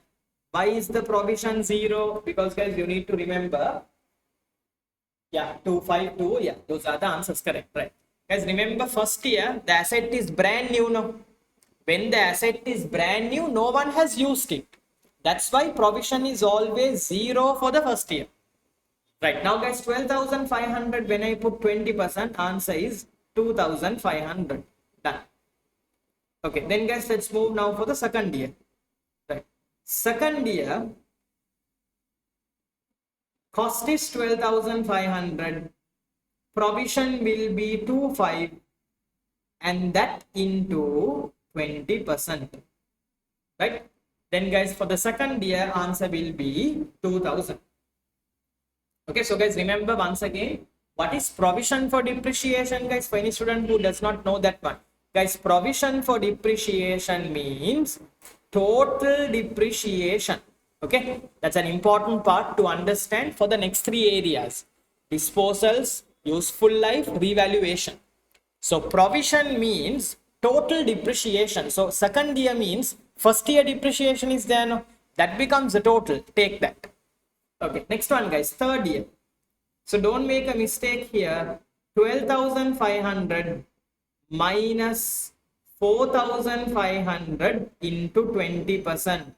Now guys, how did the answer become 4,500 there? Again, the meaning. What is provision for depreciation? Total depreciation.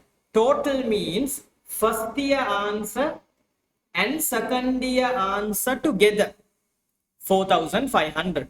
Okay, that's how you have to calculate provision. First answer and second answer together, right? So therefore, guys, when you add that one, 4, 5.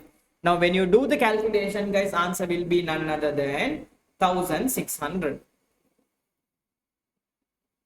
Okay, then guys, let's go for the fourth year. 12,500 minus 6,100 into 20%.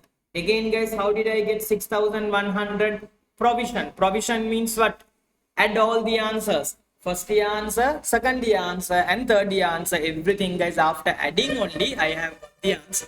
Okay. So therefore, guys, 6,100 means answer will become 1,280. Okay. Last one. For year 5, 12,500 minus 7,380, and that into 20%. Then the answer, guys, will become 1,024.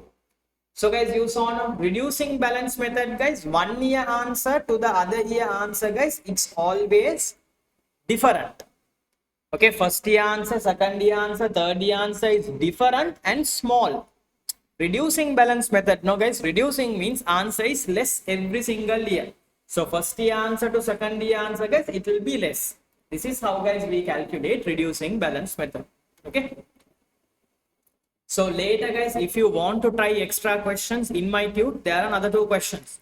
So for additional practice, you can try and see if you want. Okay. Right, so copy this down, guys. We will do one note and I'll give you a break. Okay. After the note, I'll give you a small break. Right, copy and finish it off, guys. This part, reducing balance. And guys, reducing balance method, if you have any doubts, though it's basic, don't hesitate to ask. Okay. So these things, guys, you should know properly. So if you don't know, just ask me anything that you didn't understand. Right. I'll explain. No issue.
Right.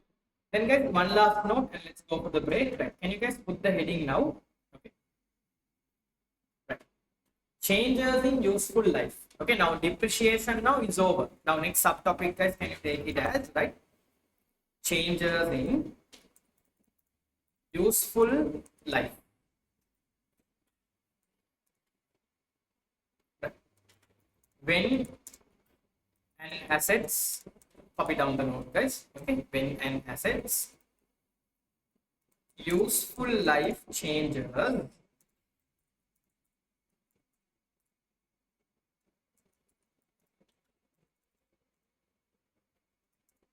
the following equation is used to calculate depreciation.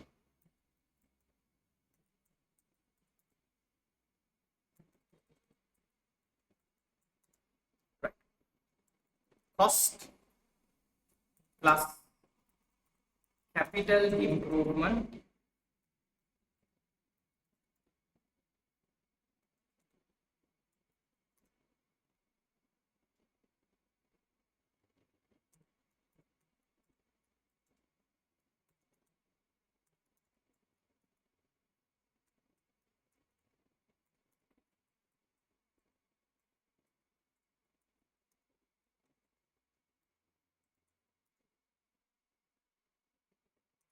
minus provision for depreciation minus new residual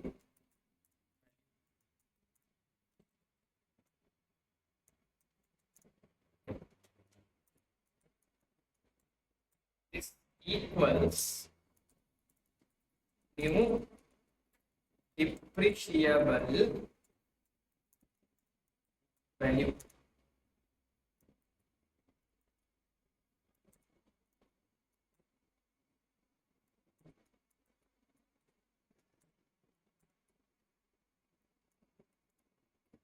This one, guys, we should divide by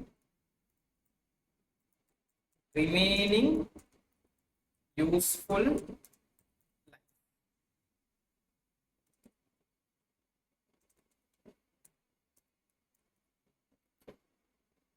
Then that answer equals depreciation.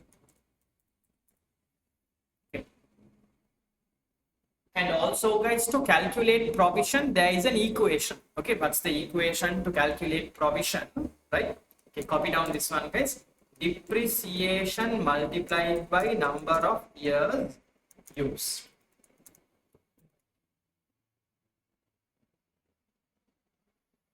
So that's the equation guys, what we normally use to calculate our provision.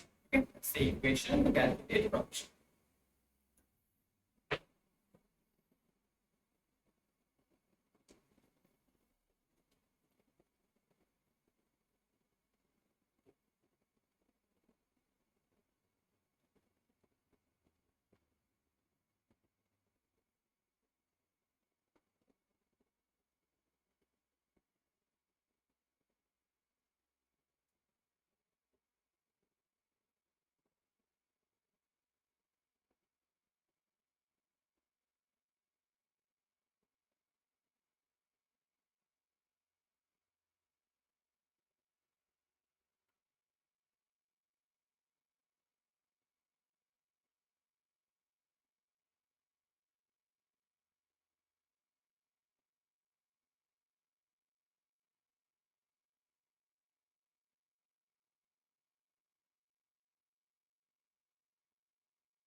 Guys, once you're done copying this one, guys, you can go for a break. So since this is the first class, guys, you can go for a half an hour break, no problem. Come back at 11, and at 11, guys, we will then continue the next session.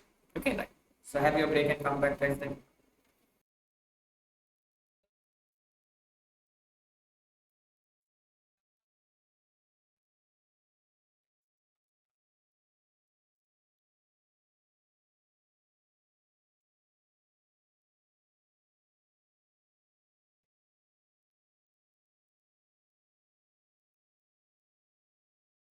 Okay.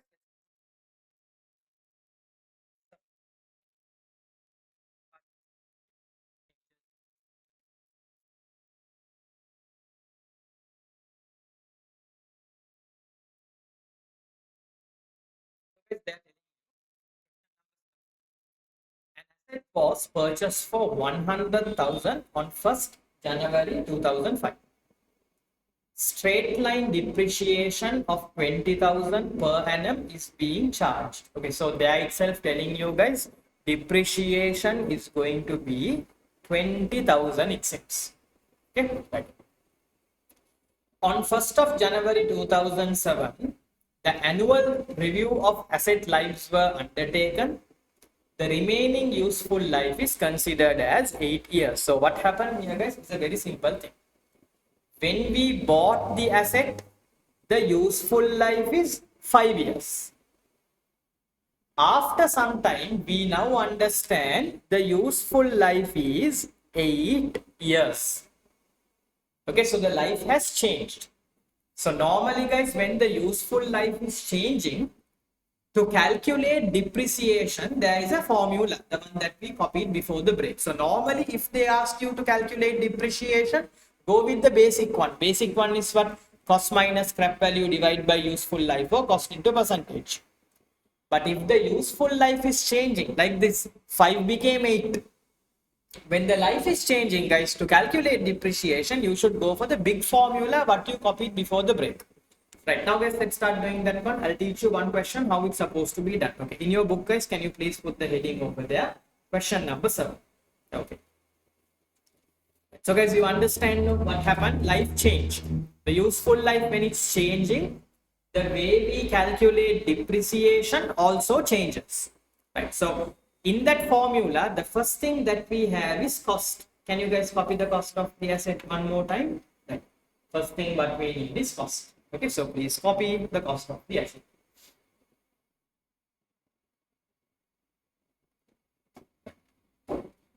So guys, according to that question guys, what is the cost of the asset? It was purchased for 100,000. Right, mark it guys over there. 100,000 is cost of the asset. Now,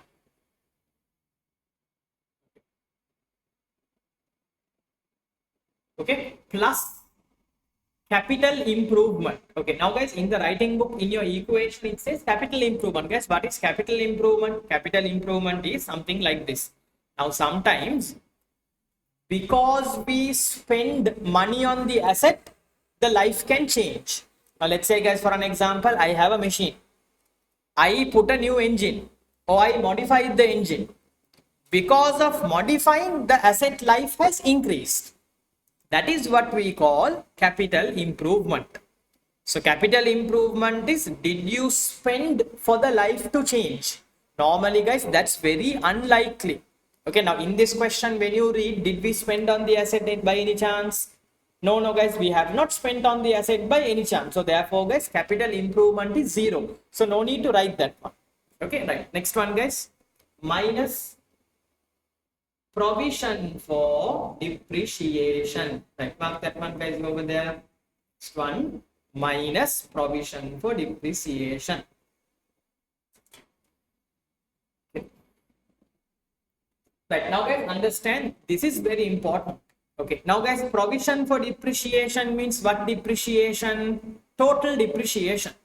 How to calculate that one? First, take normal depreciation. What is a normal depreciation? 20,000. 20,000 multiplied by number of years used. Okay, now that's important. Okay, number of years, what guys, used. That means you have to see when did you buy the asset. Now in our question, when did we buy the asset? An asset was purchased on January 2005. Okay, 2005. Then you should see when did the life change. When did the life change? On 1st of January 2007, life changed. So guys, 2005 to 2007, then how many years are there in that case? 2, exactly. So therefore, guys, multiply by 2. Then the provision will be 40,000. This is how, guys, we always calculate provision. How to calculate provision? Take the normal depreciation. Okay, guys, multiply that one by number of years used. How many years you are using? See and multiply that. Okay, that's it. Okay.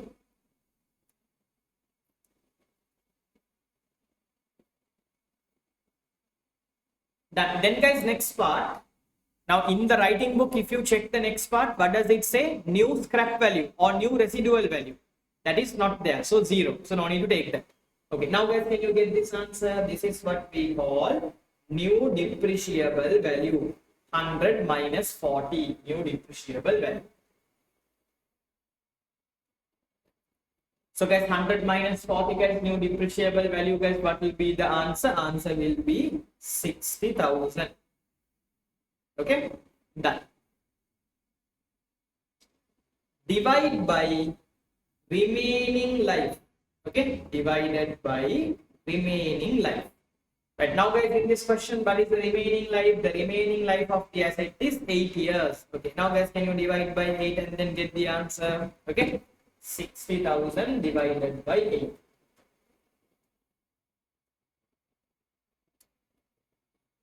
$7,500. No guys, yeah, 7,500 should be the answer. So this is how, guys, we do the calculation.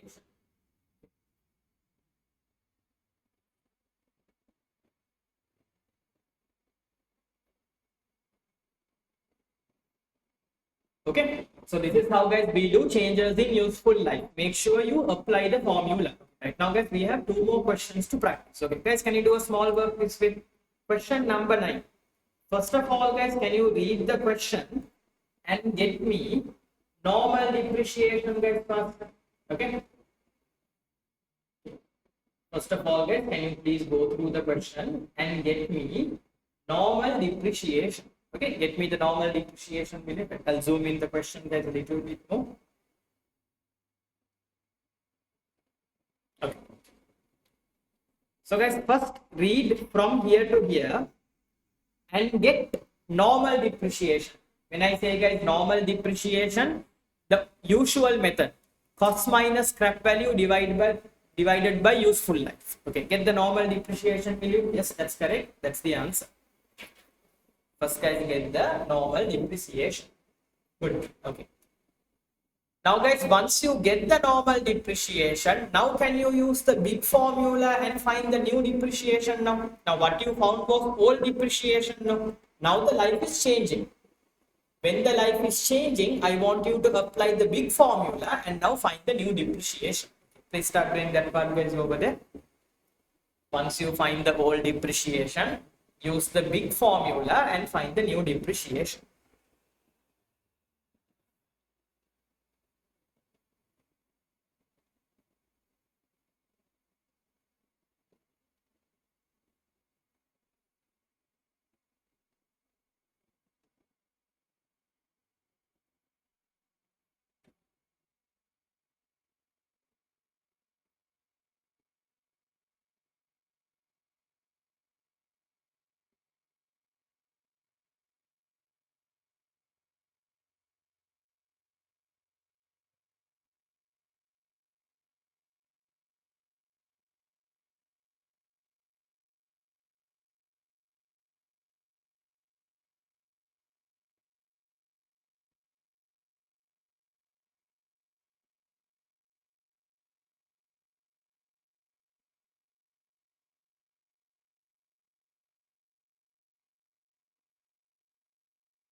Yeah, correct. That's the final answer. Okay. Okay. Now, guys, in question number 9, what is the first thing guys I wanted you all to do? Okay, the first thing guys I wanted you all to do was find the old depreciation. Okay, guys, what is the old depreciation? Normal way. What is the normal way? Cost. What is the cost of the asset, guys? 700,000. Right? Minus residual value. What's the residual value? 100,000. Divided by normal life. What's the normal life in this question? It has a normal life of 30 years. So guys, when you do this equation, all depreciation is 20. Now that's for 30 years now. Now guys, the useful life is changing. When the useful life is changing, the way that you're calculating also will change. So when the useful life guys changes, change the equation. Now what's the equation that you should use? Like this. Cost plus capital improvement. Once again guys, in this question, are we investing on the asset? No, we are not investing, right? We are not making any improvements. We are not making any modifications. So no changes whatsoever. Plus, sorry, not plus, minus, right? Provision for depreciation. Provision for depreciation. Minus new residual value. Then that answer is what we call guys new depreciable value. Then that you should again divide by remaining life. Okay, you should divide this one by remaining life. Now guys, I'll help you one more time. Cost. What is the cost of the asset guys? 700,000. So let's mark that one. 700,000 is cost of the asset. Provision. Guys, always how do we calculate provision? It's like this. Take the old depreciation. What's the old depreciation? 20. Multiply by number of years used. Check and see when did you buy, when did the life change. Check that gap and see. Okay, when did you buy, when did the life change. So therefore guys, now in our question, when did we buy the asset? We bought the asset and then we have used 15 years after using the building for 15 years. So 15 years we have used, multiplied by 15. Then guys, the provision will be 300,000 minus new residual value. Now they are telling the company has realized that the balance life is only 5 years. Hereafter we can use it only for 5 more years. So divide by 5, remaining life. And the estimated residual value is 175,000. New residual value is 175,000. Okay. So therefore guys, now what will happen? 700,000 minus 300,000 minus 175. Answer is guys 225. So 225 divided by 5. 45,000 exactly. So 45,000 guys will become the new depreciation. This is what guys you have to do. Okay. Another one question guys we'll do and we'll move to the next one. Another one question. So guys, those who are copying this one guys, you can copy this. Other students, you're free to start the next question. Question number 9. So guys, when you do question 9 also, do like how I did. First find the old one, then find the new one. Then that will be easier. Just try this and see guys over there. Question 9.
Now guys, when you're calculating provision in this question, if you feel like you're getting stuck, check and see guys this part.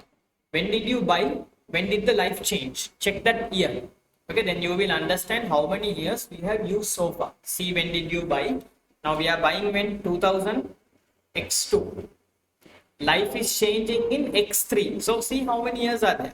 That's how you have to calculate your provision. Okay. Yeah, I think that's correct. That's the answer. Is it guys 9,000? Or different? Better.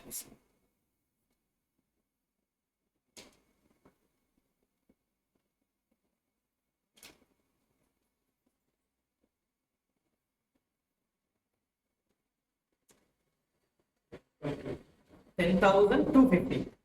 Yeah. Good guess. Let me check that one. I mean, yeah, 10,250 should be correct. Let's see what happens.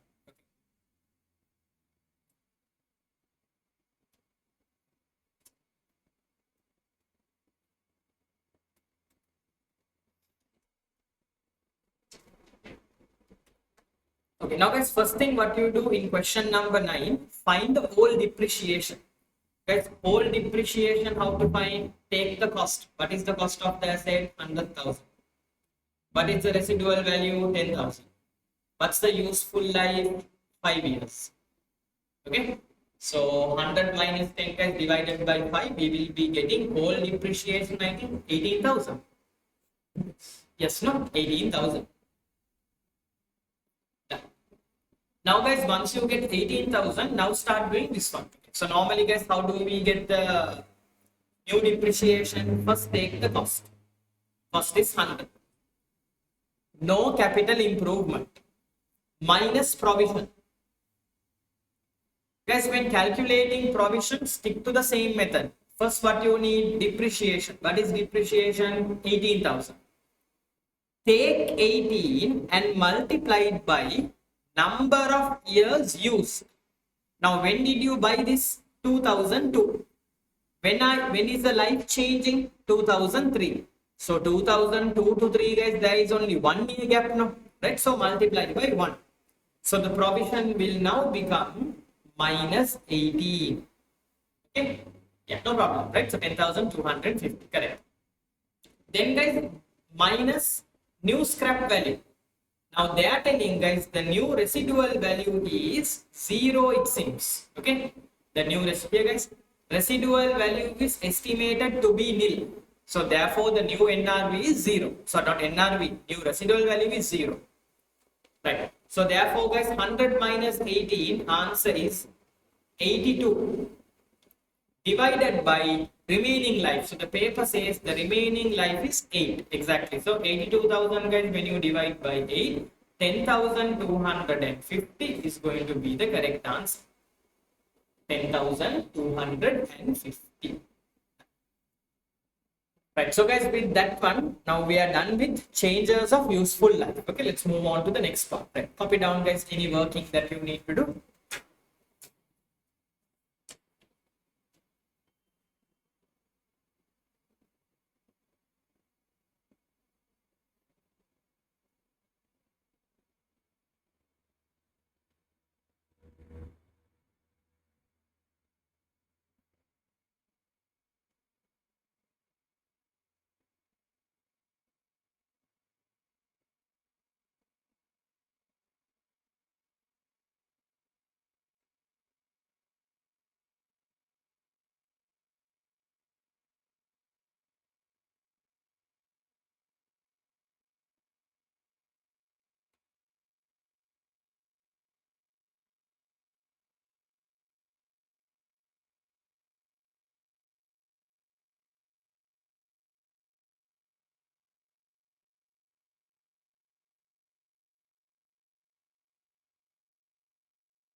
Yes, let's move on to the next part.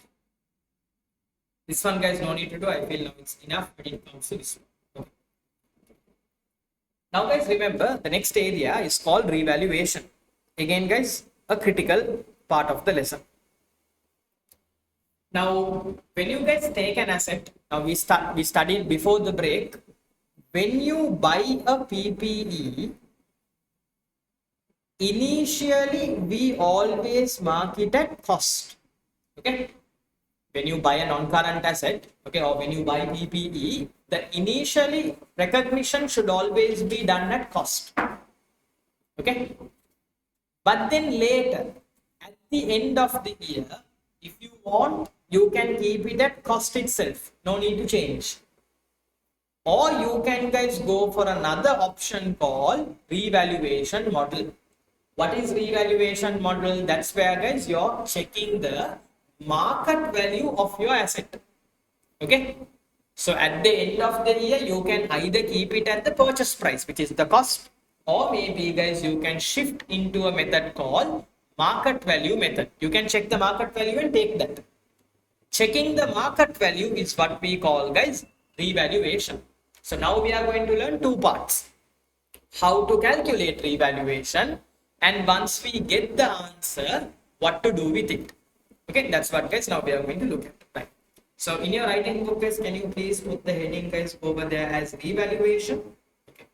Put the heading, guys, over there as revaluation.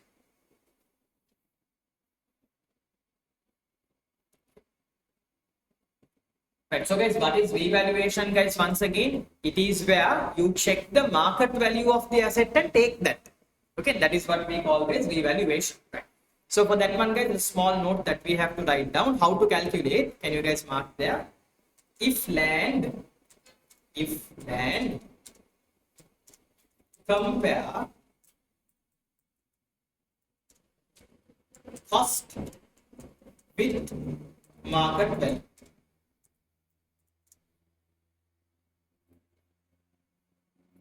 If it's land, compare cost with market value. If others, compare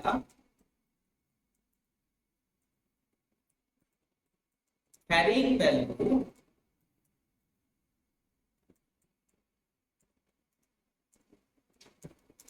with market value. Carrying value equals cost minus provision for depreciation. Guys, remember provision for depreciation is what we call accumulated depreciation. Both are the same. Okay. And guys, can you put a star and write down an important point, right? After revaluation,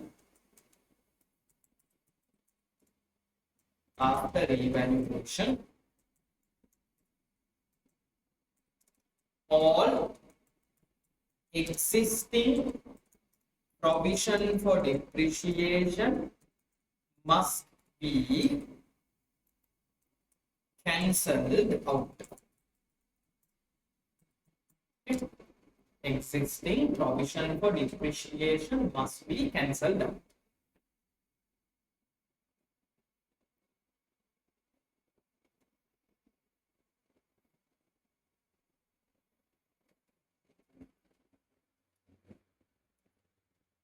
Guys, that last point what I gave, don't worry about it guys much now itself. We will look at that a little later. Okay, so just focus on the first 2 points. Okay, just focus on the first 2 points.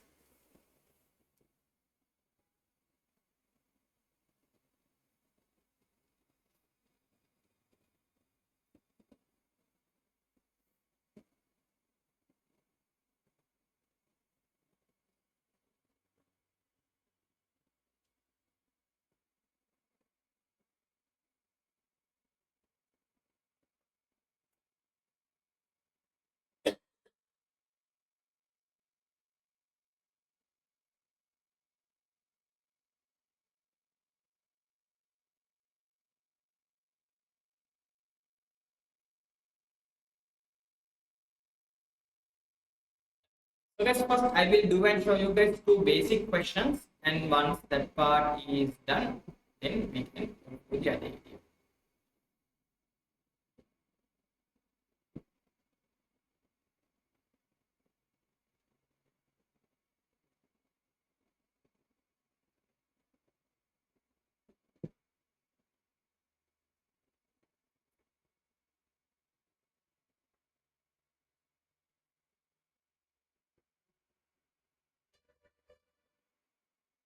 So guys, on the assumption that you have copied this one, guys, I'll remove it from screen because it keeps moving here and there. So I'll just remove it from screen.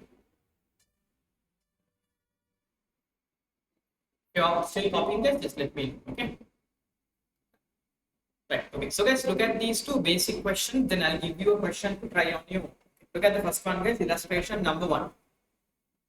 Vanguard owns the land which is costing 250. So guys, if it's land, very simple. What is the cost? 250,000. Done. No depreciation has been charged in accordance with IAS 16. That's correct, no guys. Anyway, land we don't depreciate. Vanguard wishes to revalue the land to reflect its current market value, which has been advised as 350. So guys, what happened? A land that you bought for 250, the market value is 350. So what you should do guys, if it's land, just take the cost, compare that with the market value. So when you compare it with the market value, what's the difference? You can see there is a 100,000 increase. So this is what we call guys revaluation gain. That's it. This is what you should calculate. Okay, take the cost, compare the market value. This 100,000 is what we call revaluation gain. That's it.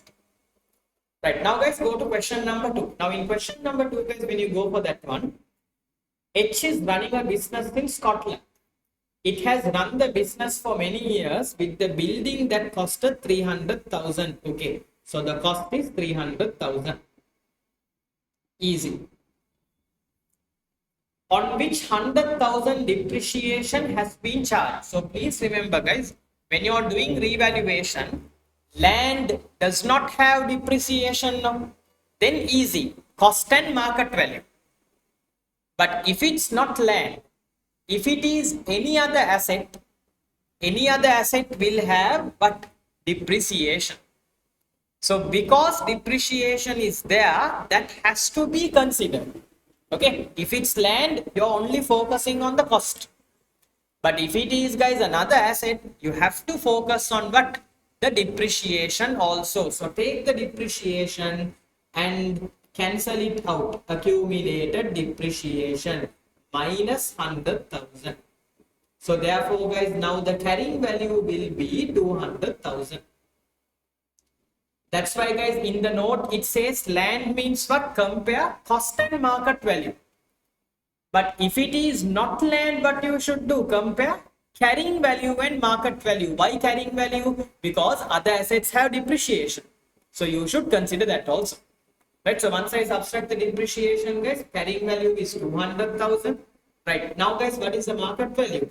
H wishes to revalue to 750,000. Okay. So, guys, now the market value is 750. Okay. Now compare. 200,000 worth building now in the market is 750,000 means there is a 550,000 revaluation gain. This is how guys we calculate revaluation gain or loss.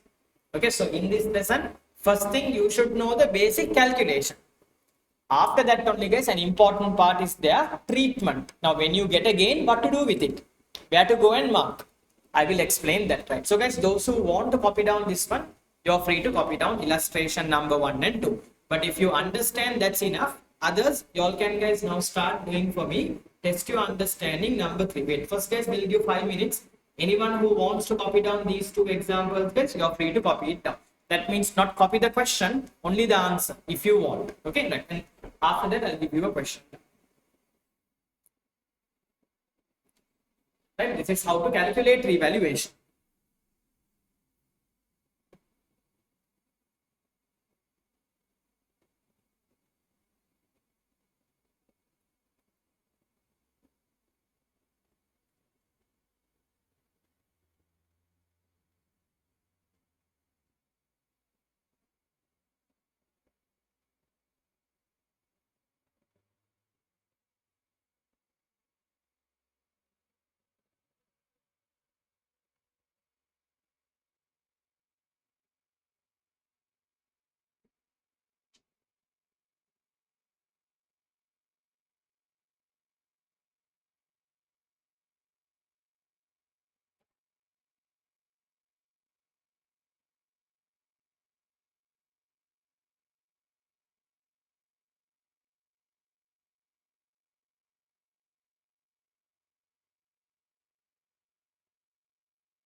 Now guys, once you're done with this part, can you guys please try this question guys over here? One question on calculation.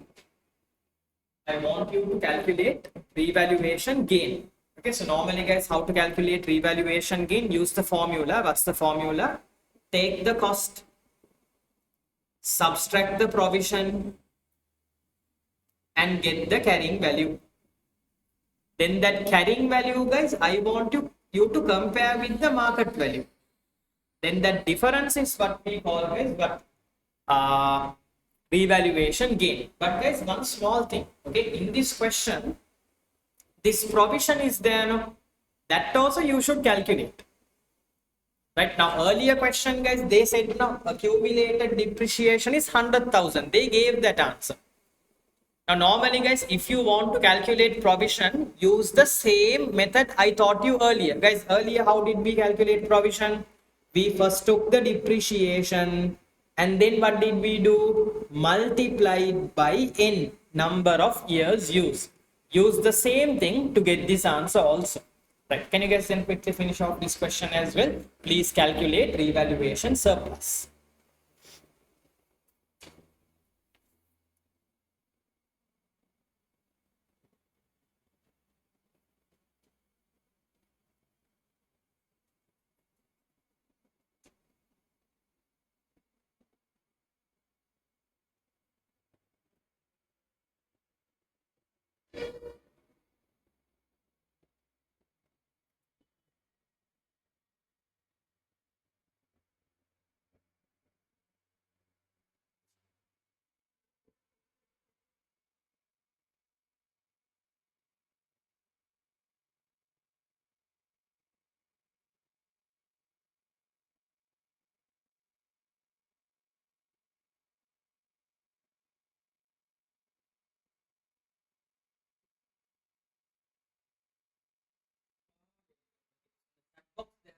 Different answers, but I think the correct answer should be, yeah, option C. No guys, yeah, C should be the correct answer.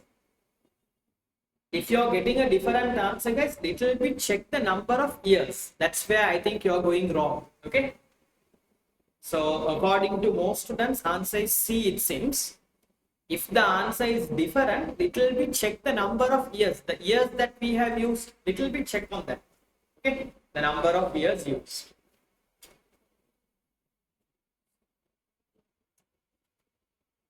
C, no? Yeah.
Yeah, correct guys. 404,000 guys. There is a game. That's the correct answer. But anyway, guys, anyone who got a different answer, guys, I'll explain. Look at this one. Right now, guys, first one cost is 800. No, cost is 450,000. No, guys. Depreciation is 2%. That means for 450,000, you should see 2%. Right now, guys, when you see 2%, guys, what is the answer that we are going to get? When you see 2%, guys, answer is going to be 9,000. No, 9,000 is the answer. So 9,000 9,000. So guys, 9,000 will become depreciation. Now multiply this by number of years used. Yeah. When did you buy the asset? 2001. Now guys, you have to see when did you revalue. When did you revalue? 2007. So you start counting. 2001, 2, 3, 4, 5, 6. You can't count 7. Why we can't count 7? Because 7 starting now. So we can't count 2007. If it's 2007 end, then you have to count that also. So 6 years. Right? So that means guys, you have to multiply this one by 6. Then the answer will be guys 54,000. So 450,000 minus 54,000 guys, carrying value is 396,000. 396,000 worth asset guys, if the market value is, now what's the market value? 800,000. Therefore guys, there is a gain of 404,000. So therefore guys, option C should be the correct answer. Okay, that is the answer of 404,000. Right, so guys, copy this down and then complete. Then let's move on to the next part. Okay, so with this revaluation calculation is over.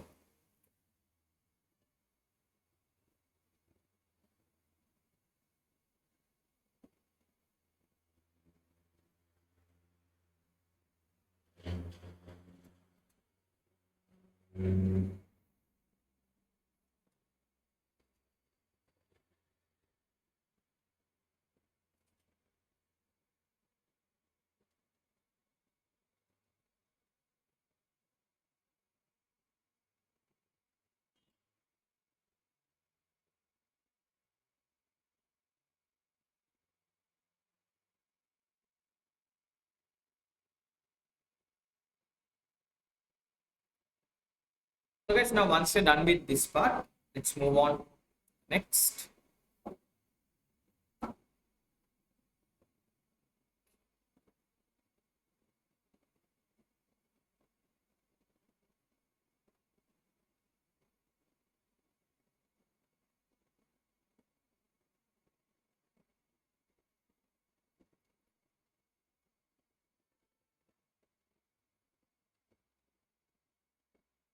Right. We'll guys start with how to treat revaluation losses. Okay. Right now in your book guys, can you please put the subheading guys over there? How to treat revaluation loss. Okay. How to treat revaluation loss.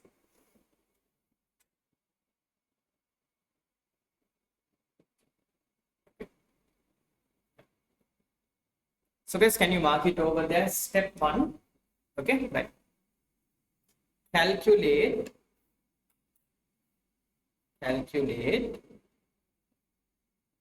loss. Step 2, check for previous revaluation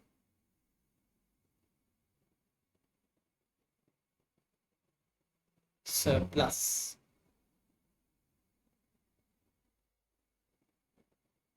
Okay. Then guys, step number 3. Okay, right. Set off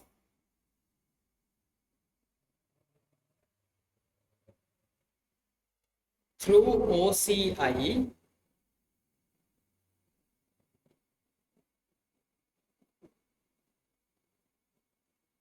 set off through OCI, okay, as much as possible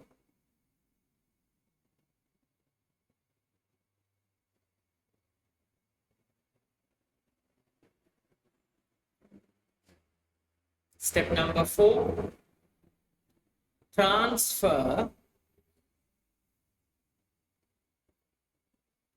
balance loss to other expenses.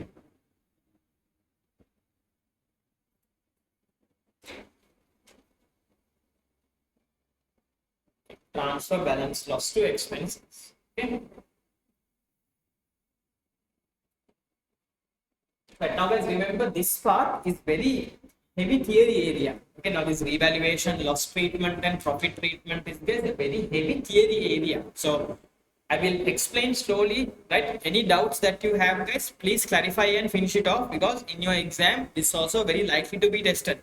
Now in your exam, if you get a company account, what do I mean by company account? If they ask you to prepare an income statement, or if they ask you to prepare an SOFP, revaluation is very likely to be tested.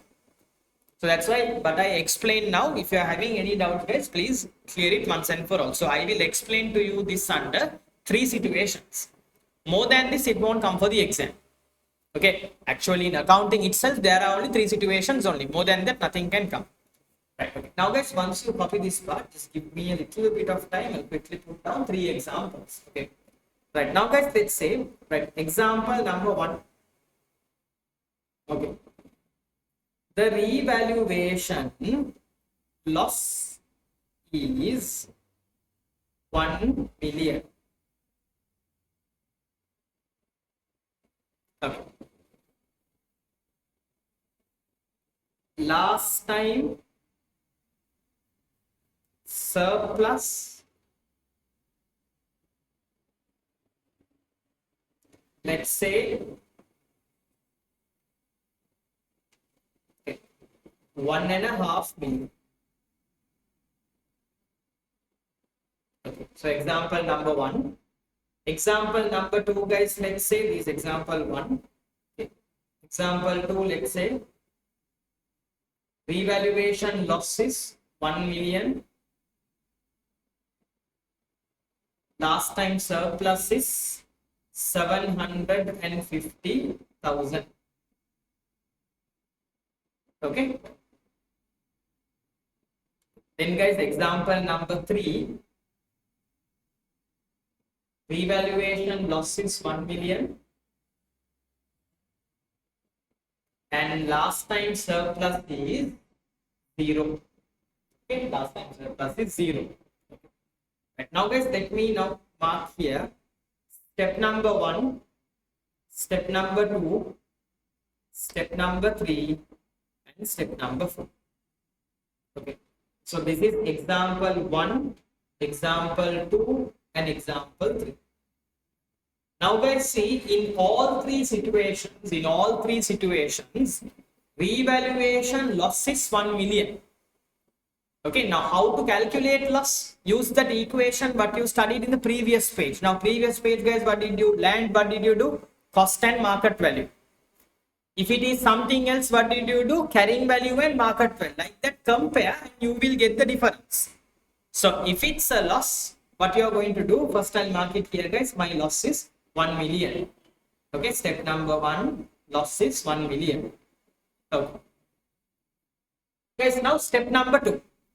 Check for previous revaluation surplus. Now, let's say if my asset has a revaluation loss, you should go through the question and see for that asset last time when we revalued, was there a surplus? How do we check that? Now, let's say, guys, if it's an MCQ question, if the asset has a last time surplus, they will tell you in the question itself. Understood? But, guys, remember, if it is a part 2 question, then it is little different. Right? If it's a part 2 question, guys, how they will show you, I'll just give you an example. Just give me a minute. Okay.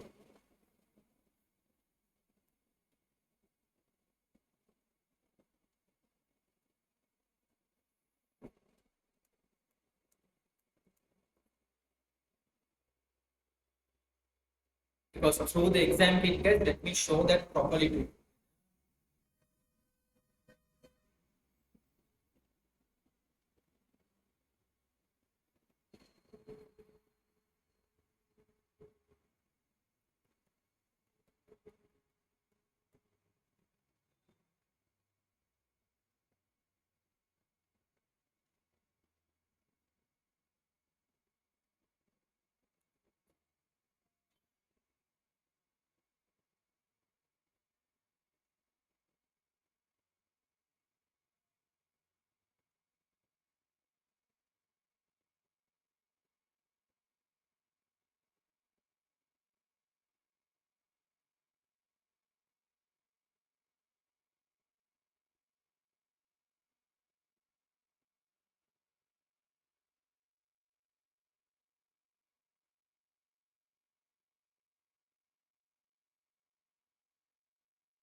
Most questions, guys, that's not there.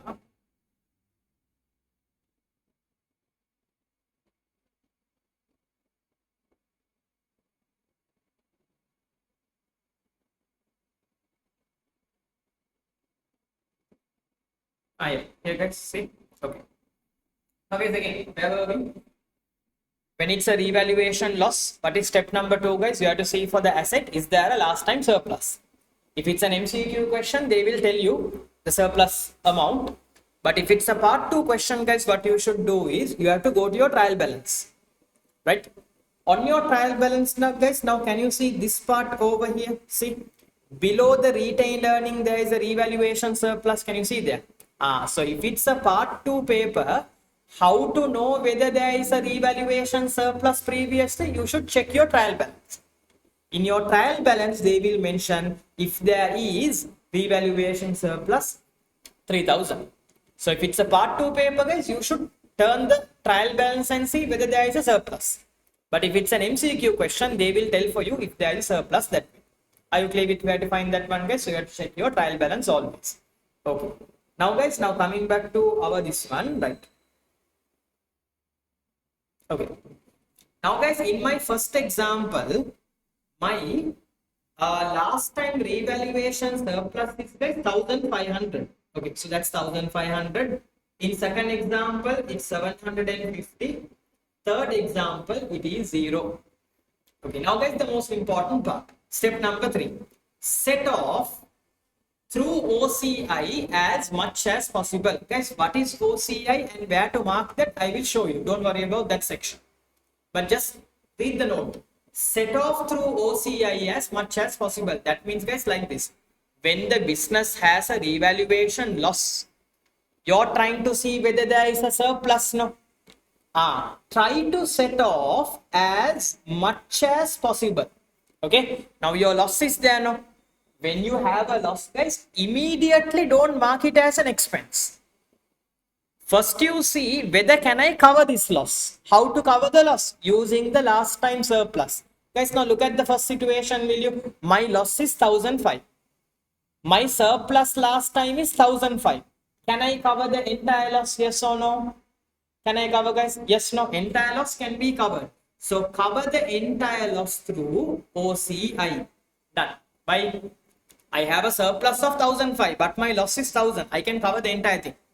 Right, now guys, think carefully. Step number 4, transfer balance loss to expenses. Now guys, think carefully. What is the loss again? 1000. No. Did you cover the entire 1000? Were you able to cover the entire 1000? Yes, entire 1000, guys, we covered. No, see, loss is 1000. In step number 3, guys, entire 1000 we covered. That means step number 4, no balance losses are there. Now you must be slightly confused at this point. Now you must be thinking, okay, see, 1500 was the surplus. No, I covered 1000. Then there is a balance 500, right? Guys, listen, that balance 500 is balance profits. Okay. Now in step number 4, if you read the note carefully, what we need? Transfer balance, what? Transfer balance loss. Your loss is 1000, no, guys. Using 1500, you cover the entire loss. From your loss, is there anything balance? No, guys, loss is fully covered. That's why step number 4, nothing is there to transfer. That 500 remaining is there. No, don't confuse that. 500 remaining is balance surplus. Okay, revaluation surplus is 1005. No, if you cover 1000, there is a 500 balance. Correct. But that 500 is balance surplus. That no need to do anything. That you just keep. Next time when the business is making a loss, you use that to cover. So the 500 is balance surplus, not balance loss.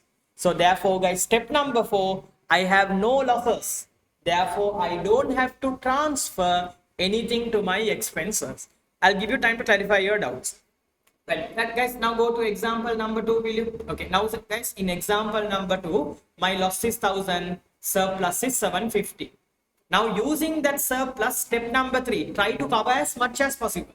Okay, now guys, how much can we cover in this case? See, my loss is 1000, no, but my surplus is 750. How much of the loss can I cover in that case? Can I cover 1000 or 750? Only 750 we can cover. So cover 750. Done. Guys, now from 1000, if you cover 750 means from your loss, another how much is remaining? 250. That 250 you should mark it in other expenses. Now last time, see guys, 1000 loss, entire 1000 we cover. Then there is no loss remaining. No, that's why step number 4 answer was 0. But in situation number 2, guys, loss is 1000, but the last time surplus is only 750. So we can set off only 750. Now the 250 loss is in my hand.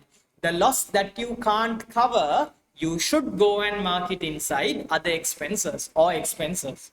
So 250 went inside expenses. Step number 3, guys, my loss is 1000. My surplus is 0. If my surplus is 0, can I cover anything? Can't. That means step number 3, nothing we can cover. Step number 4, 1000 loss, nothing I covered. Then the entire 1000, guys, you should take it inside expenses. So the summary is this: when there is a revaluation surplus, check the, sorry, my bad. When there is a revaluation loss, check for the surplus. If there is a surplus, try to cover as much as possible. From where will you cover? OCI. What is OCI? I'll show you. After covering through OCI, whatever that is remaining, go and mark it inside expenses. Guys, when I say remaining, loss, what is remaining? Okay, from your loss, if anything is remaining, go and transfer it inside expenses. This is how we treat revaluation losses. Take the loss, search for the surplus, try to cover as much as possible. What you can't cover, please go and mark it inside expenses. What you can't cover is the losses that you can't cover. Go and mark it inside expenses. This is how, guys, we treat revaluation losses. Right now, guys, if you have any doubts on situation 1, 2, 3, please ask me. If not, guys, I would recommend you to copy down this part and keep. Right, each situation, how did we treat? Okay, right. Can you guys quickly then copy down this part, guys, with the example? Yeah. And also, guys, any doubts that you have, any situation 1, 2, 3, can you ask me? I'll explain again. There is no problem, guys, because I want you to learn this area fully, right? Like no doubts, right? So please make sure, guys, if you have any doubt, please ask me. I will show you what is OCI. Okay, so copy down this part, guys, how to treat revaluation loss.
Guys, once you copy this down, I will teach you revaluation profit and then we will wrap up today's class with that. Okay, so 90% of the first that area is done. So next class, when I start off itself, I can finish the other part, which is excess depreciation.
what is this OCI? Okay, this OCI is guys something like that. If you are copying, I'll go back to that part, guys, and just show you, right?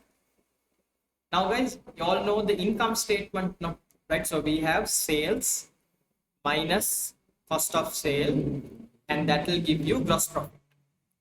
Then, guys, we have other income, administration expenses, distribution expenses, right? Finance expenses, profit before tax. Okay. Then, guys, we have minus tax. Then after that one, we have profit after tax. And below this one, guys, there is a topic called OCI. Okay. So, guys, what is the full form of OCI? The full form of OCI, guys, will become other comprehensive income. Okay. That's the full form of OCI, right? Other comprehensive income. So, guys, remember, other comprehensive income is where we mark revaluation, gain and losses. Okay. OCI, what's the full form, guys? Other comprehensive income. So what we should do is, if there is a loss that you can set off. Now in step number 3, guys, what did we do? We try to set off our loss. So if you can set off your loss, you should mark it in OCI. Like how? You will write revaluation loss.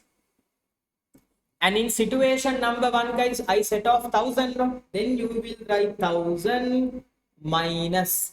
Why minus? End of the day, it's a loss, no? Right? That's why we are marking it as minus. So this is how you should show it in your part 2 question. Section C, when you are doing, this is how, guys, you have to show it. Okay, so remember, guys, when we say set off, you have to go to OCI and write revaluation loss and mark minus 1000. Second situation, it was minus 750, no? Then I will mark, okay, minus 750, like that. Simple.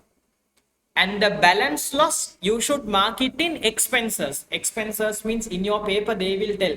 Mostly in the exam, what I have seen is they are asking us to go and mark it in administration expenses. Step number 4, the balance loss should be taken to expenses. So when you are taking it to expenses, just go and mark it here, administration expenses. Like that, you have to go and mark it. This is how, guys, the presentation part is done. So when I say OCI, you go to OCI and write revaluation loss minus. Any loss that you can't cover, we are putting it to expenses. No, then you should go and write it here, administration expenses. This is how, guys, we do revaluation loss. Right. Then, guys, last part of today's class, and then we will finish off. Right? Can you guys go to the next one? Revaluation profit. Okay.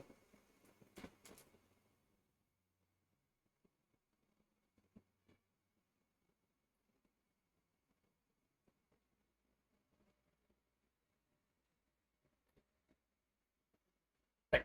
So, guys, then over here, then can you just make a note that says, right, step number 1. Here also, guys, 4 steps are there. Okay, both have 4 steps. Okay. Step number 1. Okay.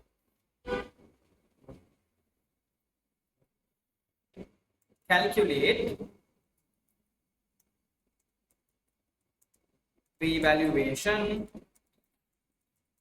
profit.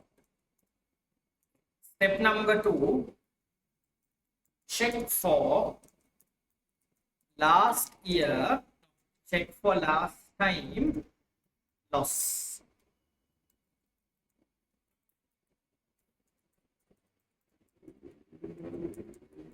Okay. Then, guys, step number 3, recover the last time loss. Recover the last time loss through expenses.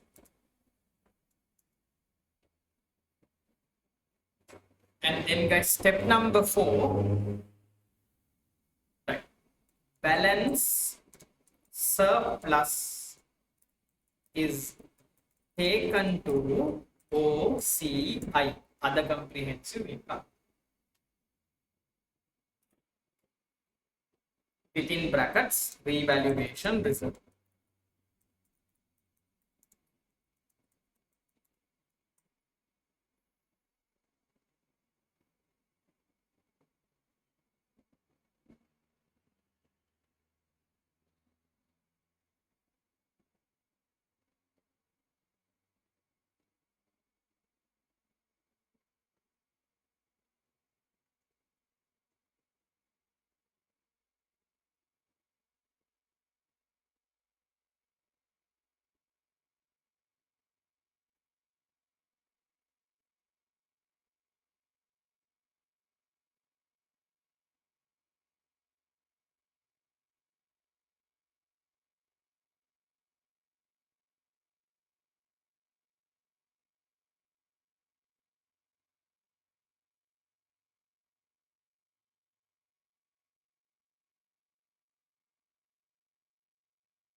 Okay, right.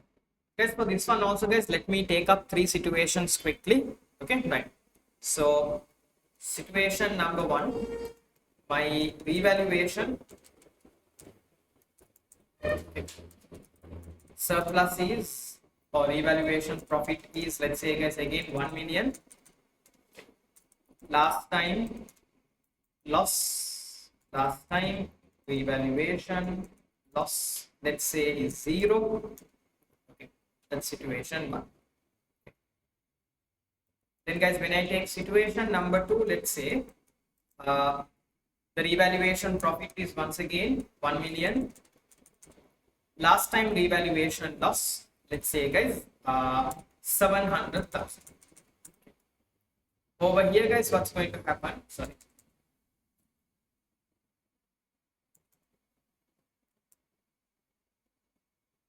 At situation number three, let's say my last time, or again, the revaluation gain is going to be 1 million.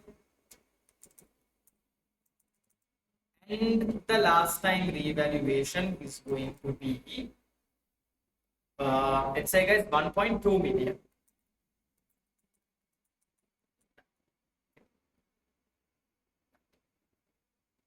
Now, guys, I'll do the example. Step number one, step number two,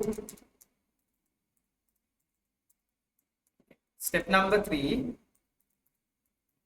and step number. Okay, right. Now, guys, look at this part. In the first situation, revaluation profit is 1,000. Okay, 1 million. They have given us that, no? Okay. Then, guys, step number two, check for last time loss. Last time loss is 0. Guys, one more thing I forgot to mention. If it is a last time loss, part 2 paper or MCQ paper, they will tell that in the paragraph. Now, can you guys remember in the earlier one, when there is a last time surplus, how did we do? If it's a MCQ question, they will tell the answer. But if it's a part 2 question, you have to check the trial balance. But last time loss is not like that. If there is a last time loss, on the paper, they should tell it then and there. So you will find it. Okay, so last time loss is 0. Okay, now guys, look at the third step. Recover the last time loss. Guys, do we have a last time loss in the first place? No, no. Then there is nothing to recover. If there is nothing to recover, this entire thing, you can take it to OCI. Simple as that. When you have a gain, check for last time loss. If there is no loss, no recovery.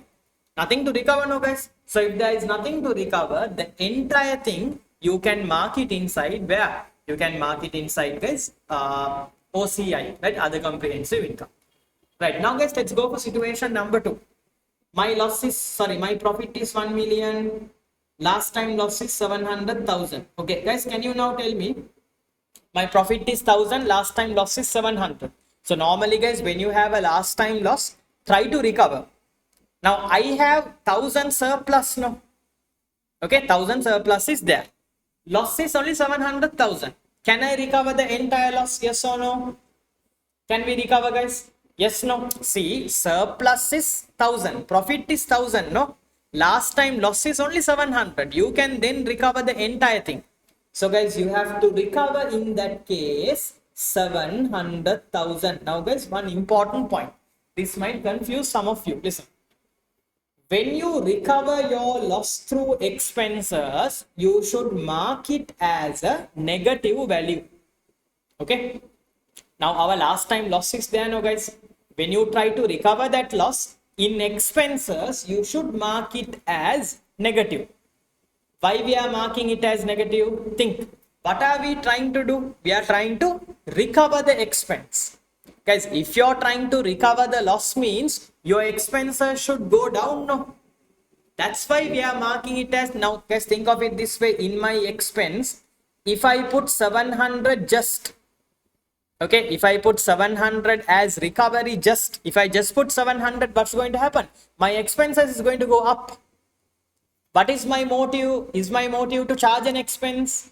No, no, guys, my motive is to reduce the expense, recover the loss. So when you're recovering the loss inside expenses, this should be marked as minus. If you mark it as minus, only expenses will go down. Okay, that's why guys you have to be careful when you recover the last time loss through expenses. And one more thing guys, I forgot to mention, why are we taking it inside expenses? Why we are recovering it through expense? Think earlier example.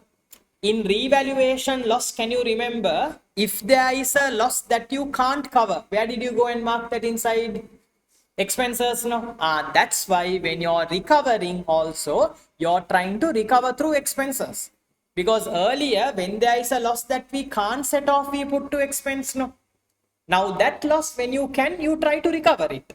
So when you're recovering it inside expenses, it has to be minus, because we want to reduce our expenses. So it has to be minus. Okay, that's why here I'm showing it as minus. Okay, now guys see, from 1000, I am recovering 700. So for the recovery, 700 went. Then how much profit is balance in my hand? Only 300 profit is there. That should go inside other comprehensive income. 300 profit has to go there. Okay. Once again, guys, how did I get 300? Think. What is my profit? 1000. No. For the recovery, how much I used? 700. No. So from 1000, if I use 700, how much profit is balance? 300 profit is balance. That only I am marking inside OCI. Right. Last step, guys. Last step. Right, situation number 3. My profit is 1000.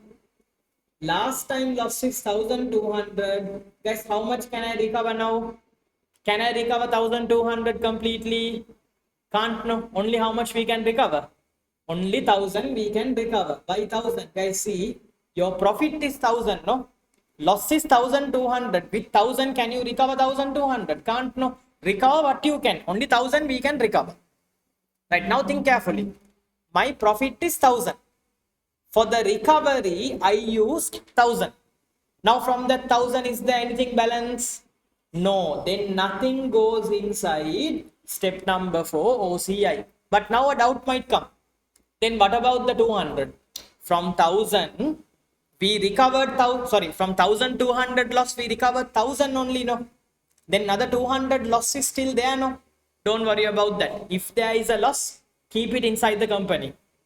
Next time when the asset makes another evaluation gain, that time you will recover the 200,000, because guys, 200,000 loss already they had taken it under expenses, no, last year. So keep that. Next year when the asset makes another evaluation gain, that 200,000 we will recover. For the time being, you recover 1000 because you have only 1000, no? The 200 loss what you can't recover this year, next time when the asset makes a revaluation gain, you will be able to recover that also. That's why the 200 was not taken. It's recovered in the next year when it makes a profit. So this is how, guys, revaluation gain is treated. Quick summary. When there is a gain, search for a loss. If there is a loss, try to recover that as much as possible. Remember, guys, from where are we recovering? Expenses. Negative. Okay, because we are trying to reduce our expense. After you recover, check, is my profit remaining? See, guys, from 1000, nothing recovered. So 1000 is remaining. From 1000, 700 recovered, 300 remaining. So what is remaining? Go and mark it inside OCI. This is how we treat revaluation profit. So guys, before you come for next class, learn both loss treatment and profit treatment. Then when I do the exam kit questions, you will be very comfortable with it. Right, can you guys then copy down this part, guys? Last part of today's class. Okay. Alright, sure. I will explain that. No problem. Okay, I'll explain.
Right, students, once you copy the note, guys, just stay for a minute.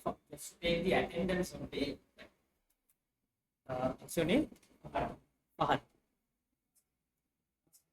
Yasir. Shairaf. Your finance, no? Yes, sir. Faizan, no?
Wait, if I just take photo of the attendance, I can't seem to find the document.